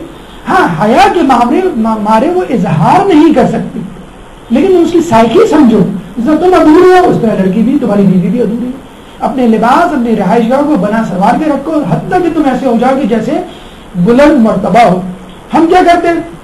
نہیں بھائی یہ دنیا کی محبت ہو جائے گی اگر ہم زیادہ فرنیچر زیادہ جسے کہتے ہیں کہ چیزیں گھر میں جمع کر لی اور زیادہ پیسے خرچ کر دیے، نہیں، یہ عین دینداری ہے، اپنی شان کے خلاف زندگی کو برتنا۔ گھر کے کاموں میں مدد کیجیے، یہ ایک بڑا مسئلہ ہے کہ جب وہ آتے ہیں چاہے وہ پہاڑ کھود کے کیوں نہ آئے ہوں، لیکن جب گھر آتے ہیں تو آپ کے لیے پانی کا گلاس اٹھانا مشکل۔ گھر آتے ہی پانی لاؤ، کھانا لاؤ، موبائل لانا، چارجر لانا، کنگھی کہاں رکھی ہے، یخنی کہاں ہے، ٹی وی آن کرنا، نیٹ کنیکٹ کر دو، کون سا ایسا کام ہے مجھے بتائیں جو آپ خود نہیں کر سکتے؟ حتیٰ کہ بیوی بیچاری اتنا ہیوی ویکیوم کلینر چلا رہی ہوتی ہے اور اب ٹانگ اٹھا کے کہہ رہے ہوتے جلدی کرو میری ٹانگیں دکھ رہی ہیں، فوراً صفائی کرو۔ تو خدارا تھوڑی بہت جسے کہتے ہیں، ہم یہ نہیں کہہ رہے کہ صبح سے شام آپ بیگم کی طرح لگ جائیں، خود رسول کے بارے میں کہا ہے کہ جب ان کو فرصت ہوتی، یہ نہیں کہا روزانہ، جب ان کو فرصت ہوتی تو اپنا لباس خود سیتے، اپنے جوتوں کی خود مرمت کرتے اور دوسرے عام مردوں کی طرح گھر میں کام کیا کرتے تھے۔ اور آپ کو معلوم ہے کہ مردوں کا اس طرح کام کرنا حج و عمرے کے ثواب کے برابر ہے، کیونکہ ان کی ڈیوٹی نہیں ہے لیکن پھر بھی وہ شیئر کر رہے ہیں۔ حتیٰ کہ اگر شوہر اپنی بیوی کی تیمارداری کرتا ہے تو اس کا بھی اس کو فائدہ ہوگا۔ کتنا فائدہ ہوگا کہ وہ اپنے گناہوں سے اس طرح پاک ہو جائے گا جیسے ابھی ماں کے پیٹ سے پیدا ہوا۔ صحابی نے پوچھا کہ کیا یہ تیمارداری بیوی کے لیے بھی ہے، یعنی گھر والوں کے لیے بھی ہے؟ تو رسول نے کہا کیوں نہیں، یعنی فقط اپنی بیوی کی تیمارداری۔ ہمارے یہاں بیوی کہتی ہے سر میں درد ہو رہا ہے، یہ آج کل تمہارے سر میں بڑا درد ہوتا ہے، کیا مسئلہ ہے؟ خیریت تو ہے، یہ ڈراپ کھولو، اس میں پیرانول رکھی کھا لو۔ ارے آپ اس وقت اپنا ہاتھ رکھ دیتے، جھوٹ موٹ دبا دیتے، 2 منٹ دبا دیتے، آپ دیکھیں فوراً بجلی کی طرح وہ کھڑی ہو جاتی کہ ہاں درد ٹھیک ہو گیا۔ بیوی فقط آپ کی محبت کا اظہار چاہتی ہے، وہ دیکھنا چاہتی ہے کہ میری پریشانی سے خود شوہر کتنا پریشان ہو۔ اگر آپ بیوی کے کام نہیں کر سکتے کم از کم اس کے کام نہ بڑھائیں، تیمارداری کیجیے، اس کی مصیبت میں کام آئیے، اور کم از کم دخل اندازی نہ کریں۔ ایک اور چیز جس سے عموماً گھر میں لڑائی جھگڑے پیدا ہوتے ہیں، کفالت۔ مرد جو ہے وہ اس حوالے سے تھوڑا سا پیچھے رہنے کی کوشش کرتا ہے کہ میں دیندار ہوں اور اسلام جو ہے بہت زیادہ حوث کی اور حب دنیا کی اجازت نہیں دیتا۔ ارے بھائی، شادی سے پہلے تو آپ سونے کی چڑیا کی تلاش میں تھے، جاب والی لڑکی تلاش کیا کرتے تھے، نوکری پہ بڑا زور تھا، اور شادی کے بعد جو ہے آپ نے جو ہے وہ زہد کو اپنا لیا۔ اور جو لوگ شادی کو کاروبار کی طرح کرتے ہیں، یقین کریں ان کی زندگی، ان کا گھر ایک دکان کی شکل اختیار کر لیتا ہے۔ بیوی اور شوہر آپس میں چیزیں بانٹ لیتے ہیں اور ایک دوسرے کی کمائی اور ایک دوسرے کے پیسے پہ نکال ہوتے ہیں۔ اگر بیوی کما بھی رہی ہے تو اس سے ایکسپیکٹیشن نہ رکھیں۔ کیوں؟ الرجال قوامون علی النساء بما فضل اللہ بعضهم علی بعض وبما انفقوا من اموالهم۔ مردوں کو قائم بنایا ہے، محتمم بنایا ہے، مینیجر بنایا ہے، کس کا؟ برتری دی ہے عورتوں پہ۔ کیوں؟ کیونکہ اللہ بعض کو بعض پہ فوقیت دیتا ہے، اور اس لیے بھی کہ وہ تمہارے اوپر مال خرچ کرتے ہیں، کفالت کی وجہ سے سیکیورٹی دی ہے۔ اور جو آپ محنت کر رہے ہیں وہ محنت راہ حق میں، راہ خدا میں جہاد کرنے کے برابر ہے۔ ورنہ اگر آپ نے اس میں کنجوسی سے کام لیا، اپنا بینک بیلنس چھپا کے رکھا، تو آپ کے اہل و عیال آپ کی موت کی، جسے کہتے ہیں کہ دعا کریں گے، انتظار کریں گے تاکہ دادا جی مرے تو بیل بٹے۔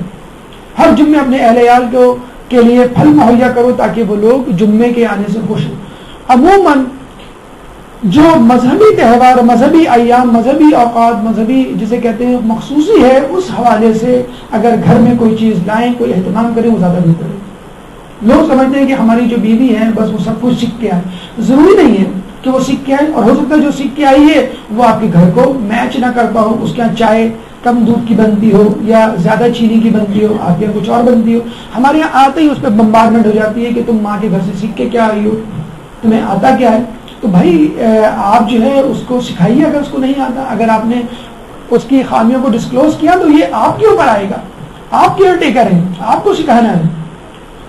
ایک جب یہ آیت نازل ہوئی کہ یا ایھا الذین آمنوا قوا انفسکم واہلیکم نارا وقودھا الناس والحجارہ، کہ اے ایمان والو اپنے اور اپنے گھر والوں کو جہنم کی آگ سے بچاؤ کہ جس کا ایندھن انسان اور پتھر ہے۔ تو ایک صحابی رونے لگے کہ پہلے کیا یہ کم مصیبت تھی کہ مجھے خود اپنے آپ کو بچانا تھا، اب میں گھر والوں کو بھی بچاؤں؟ تو رسول اللہ نے کہا فقط اتنا کافی ہے کہ تم ان کو وہی کام کہو جو تم کرتے ہو، اور ان کام سے روکو جن کو تم نہیں کرتے۔ آج کل ماشاءاللہ میڈیا بہت ایڈوانس ہو گیا ہے۔ آپ اپنی بیوی کو کہیں کہ بھائی آپ ٹوٹکے سیکھیں، آپ جو ہے ڈشز سیکھیں، آپ ریسیپی دیکھیں، ورنہ آپ اپنے ماں کو، اپنی نند کو اگر آپ مناسب سمجھتے ہیں، اگر یہ بھی ممکن نہیں ہے تو صاف کہہ دیں کہ بھائی تم ہفتے میں ایک دن چلی جائے کرو اپنی اماں کے یہاں اور ذرا سا کچھ چیزیں سیکھ کے آ جاؤ، ورنہ یہ ہے کہ گھر میں ناچاتیاں بڑھتی رہیں گی۔ 16ویں خصوصیت یا 16واں مسئلہ جو میاں بیوی کے درمیان ہوتا ہے، بچوں کی پیدائش۔ عموماً کچھ جوڑے آج کل وہ چاہتے ہیں کہ بچے دیر سے ہوں۔ ایک تو وجہ مہنگائی ہے، اور دوسری وجہ یہ کہ بس ٹھیک ہے ہماری آزادی میں وہ مزاحمت بنے گی، اور اگر بچہ ہو جائے یعنی لڑکی ہو جائے تو وہ اور ٹینشن میں مبتلا ہو جاتے ہیں۔ حالانکہ بچوں کا ہونا روزی میں اضافہ کرتا ہے، امام کی حدیث ہے زیادہ اولاد پیدا کرو تاکہ قیامت کے روز تمہارے وسیلے سے تمام امتوں پر فخر کروں۔ یعنی ہم رسول کا وسیلہ تلاش کر رہے ہیں اور رسول امت پہ فخر کرنے کا ہمارا وسیلہ تلاش کر رہے ہیں۔ تمہاری بہترین اولاد لڑکیاں ہیں۔ آج تک مرد لڑکی کی پیدائش پہ افسوس کرتے ہیں، تمام نہیں لیکن کافی کثیر تعداد ہے۔ اب تک جو ہے کچھ لوگ ظاہر نہیں کر پاتے، کچھ لوگ ظاہر کر دیتے۔ عورت کی خوش ادبی کی علامت ہے کہ اس کی پہلی اولاد لڑکی ہو۔ ہمارے الٹا معاملہ ہے، ہم لوگ کہتے ہیں پہلا لڑکا ہو جائے لڑکی سیف ہو جاتی ہے، تانے طنز سننے کو نہیں ملتے، اس کے بعد چاہے جتنی لڑکیاں ہوں۔ جو شخص 3 بیٹیوں یا 3 بہنوں کی پرورش کرے اس پر بہشت واجب ہو جاتی ہے۔ یقین کیجیے ہمارے یہاں کی بچیاں، ہمارے یہاں کی لڑکیاں اتنی سپیریئر ہیں کہ اس کا اندازہ آپ اس بات سے لگا لیں کہ جو لوگ امریکہ یورپ میں رہتے ہیں پاکستان کی بہت برائیاں کریں گے، لیکن جب لڑکے کے لیے لڑکی ڈھونڈنی ہوگی تو رشتہ لینے کے لیے پاکستان آیا کرتے ہیں کہ لڑکی ہمیں پاکستان کی چاہیے۔ ویسے پاکستان میں یہ نہیں ہے، پاکستان میں وہ نہیں ہے، لیکن جب لڑکی چاہیے ہوگی تو پاکستانی لڑکی چاہیے ہوگی. یہ الحمدللہ ہم سمجھتے ہیں کہ ہماری لڑکیوں کی جیت ہے، ہماری لڑکیوں کی پاکیزگی ہے کہ ہماری لڑکیاں امریکہ، یورپ، بلکہ مسلم ممالک میں رہنے والی لڑکیوں سے کہیں زیادہ آگے ہیں. اپنی اس نعمت کے لیے ایک بلند ترین صلوات پڑھیں.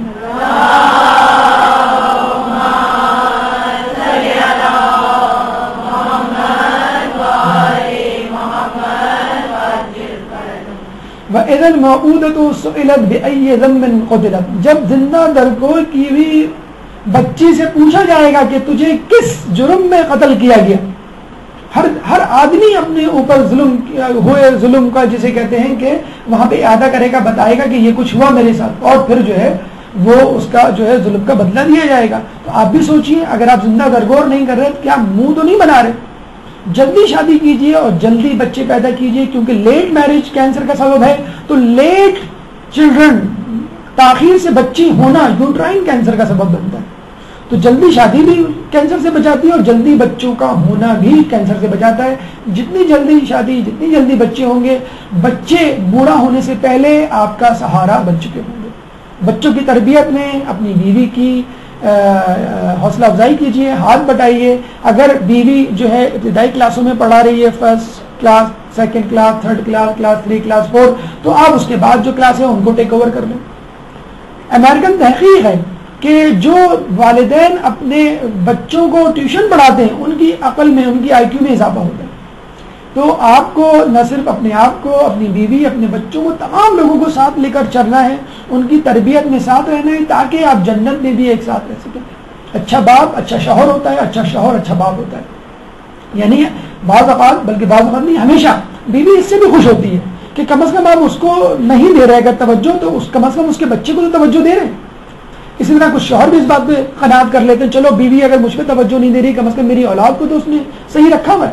یہ بھی بڑی بات ہے. تو اپنے بچوں کی جسے کہتے ہیں تربیت کیجئے. یہ بھی آپ کی بیوی کے خوش کرنے کا سبب بنے گا. طلاق، ہمارے ہاں آج کل جو ہے وہ چھوٹی چھوٹی باتوں پر طلاق ہو جاتی ہے، لڑکیوں کی پیدائش یا جسے کہتے ہیں کہ پیسوں کی کمی.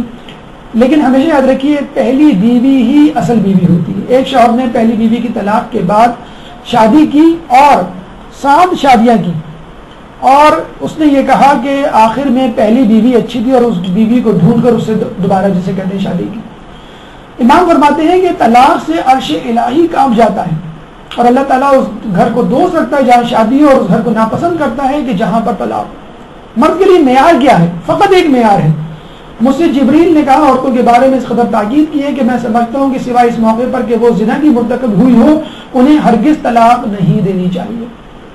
اگر وہ حدود اللہ کی پاسداری نہ کر سکے میاں بیوی تو وہ طلاق لے سکتے ہیں. فَإِنْ خِفْتُمْ أَلَّا يُقِيمَا حُدُودَ اللَّهِ فَلَا جُنَاحَ. عملی حل یہ ہے کہ اپنی انا کو ختم کریں، خاموش رہیں، تجزیہ تحلیل کریں اور ایک ثالث مقرر کریں اپنی طرف سے اور لوگوں کی طرف سے. دوسری شادی کے بارے میں سمجھ لیجئے کہ کچھ مردوں کو یہ زعم ہے، اور بلکہ یہ ان کا ہتھیار ہے عورتوں کو دبانے کے لیے، کہ ہم کسی بھی وقت یہ تلوار ان کے سر پہ لٹکا سکتے ہیں. اور یہ غلط اسٹیٹسٹک مشہور ہے کہ پاکستان میں عورتیں زیادہ ہیں، مرد کم ہیں، اس لیے ایک مرد کو 2-3 دن نہیں. اسٹیٹکس ہے 49:51، جسٹ ایک لڑکی زیادہ، یعنی فقط ایک مرد دوسری شادی کر سکتا ہے، باقی اگر تمام کر لیں تو all the girls will be occupied. تو یہ اسٹیٹسٹکس کی وجہ سے نہ کریں اور رحم کھا کے نہ کریں. خدا را عدل کرائٹیریا، اگر عدل آپ کر سکتے ہیں تو کریں 2-3-4، 2-2-3-3-4-4. کچھ لوگ کہتے ہیں کہ نہیں بھائی قرآن میں تو جو ہے وہ 19 شادیاں ہیں. کیسے؟ 2-2 یعنی 4، 3-3 یعنی 6، 6 اور 4 10، اور 4-4 یعنی 8 18، اور ایک پہلے سے موجود ہے. 19 شادیوں کی اجازت ہے. اچھا قرآن میں اسی طرح بیان کیا ہے 2-2 3-3 4-4. تو لوگوں نے 4 نہیں 19 بنا لیے. تو یہ بھی ذرا ہوشیار رہیے گا مردوں کے ضربے سے. ایک اور مرد جو ہے وہ دروازے پہ آیا، اس کی بیوی نے کہا جہاں سے آئے وہیں چلے جاؤ. اکثر دیر سے آتے تھے. وہ بیچارہ ہوٹل چلا گیا، دوسرے دن آیا، پھر بیوی نے کہا، اس نے کرایہ پہ گھر لے لیا، اور اس کے بعد بھی بیوی نے نہیں آنے دیا تو دوسری شادی کر لی. اپنی بیوی کو بڑے اطمینان سے لے کر آیا، کہنے لگا کہ اب میں ایک رات اس کے ساتھ رہوں گا، ایک رات تمہارے ساتھ. اگر تم کہو تو 2 دن یہاں گزاروں، 1 دن تمہارے ساتھ. اگر اس پہ بھی تم راضی نہیں ہو تو اللہ اللہ خیر صلی اللہ. تو خدا را ایسا رویہ اختیار نہ کریں کہ شوہر واقعی وہ کام کر ڈالے جس کے خوف میں آپ مبتلا ہیں. لیکن دوسری شادی کرنے والے یہ دیکھ لیں کہ آپ کی پہلی بیوی نے آپ کے لیے کتنی قربانیاں دی ہیں۔ رسول اللہ نے دوسری شادی نہیں کی جب تک بیوی خدیجہ الکبریٰ زندہ تھی، مولا علی نے دوسری شادی نہیں کی جب تک بیوی سیدہ زندہ تھی۔ ایک بہت بڑے مرجع اپنے زمانے کے سید ابراہیم قزوینی جب زندہ تھے تو ان کی خواستگاری کے لیے ایک شہزادی آئی ضیاء السلطنہ اور کہنے لگی میں آپ سے شادی کرنا چاہتی ہوں۔ انہوں نے کہا کہ میں بوڑھا ہوں اور غریب ہوں، تم جوان ہو اور امیر ہو، ہمارا کسی طرح کا کفو نہیں بنتا۔ جب اس نے بہت اصرار کیا تو انہوں نے کہا کہ دیکھو میری بیوی ہے جو 40 سال کی ہو چکی ہے اور اس نے ہر وقت یعنی برے اور اچھے دنوں میں میرا ساتھ دیا، میں نہیں چاہتا کہ میں اپنی بیوی کو مصیبت زدہ یا غم زدہ کروں۔ تو کچھ لوگ ایسے بھی ہوتے ہیں فقط اپنی بیوی کی جسے کہتے ہیں کہ مصیبت زدگی یا غم کو مد نظر رکھتے ہوئے شادی نہیں کرتے۔ تو یاد رکھیے شادی کسی لذت کا نام نہیں ہے، آپ کو اپنے مسائل حل کرنے ہیں۔ اگر دوسری شادی کر کے آپ کے مسئلے کھڑے ہوں گے تو خدا را ایسا نہ کیجیے۔ اگر آپ اپنی بیوی سے مطمئن ہیں تو اس پہ اکتفا کیجیے، اور اگر کرنا بھی چاہتے ہیں تو یہ ذہن میں رکھیے کہ آپ پہ بہت بڑی ذمہ داری عائد ہوتی ہے، بہت سوچ سمجھ کے عدل کا تقاضا پورا کر سکتے ہیں تو ٹھیک ہے، ورنہ اسی بیوی پہ اکتفا کیجیے جو اللہ تعالیٰ نے آپ کو دی ہے۔ اللہ تعالیٰ سے دعا ہے کہ جو کچھ سنا اور پڑھا اس پہ عمل کرنے کی توفیق عطا فرمائے، امام کے ظہور میں تعجیل فرمائے اور ہمیں ان کے جانثاروں میں شامل فرمائے۔ وآخر دعوانا ان الحمد للہ رب العالمین۔ اللجن اللجن اللجن اللجن یا مولا اللجن اللجن اللجن اللجن اللجن اللجن اللجن یا صاحب السماء اللجن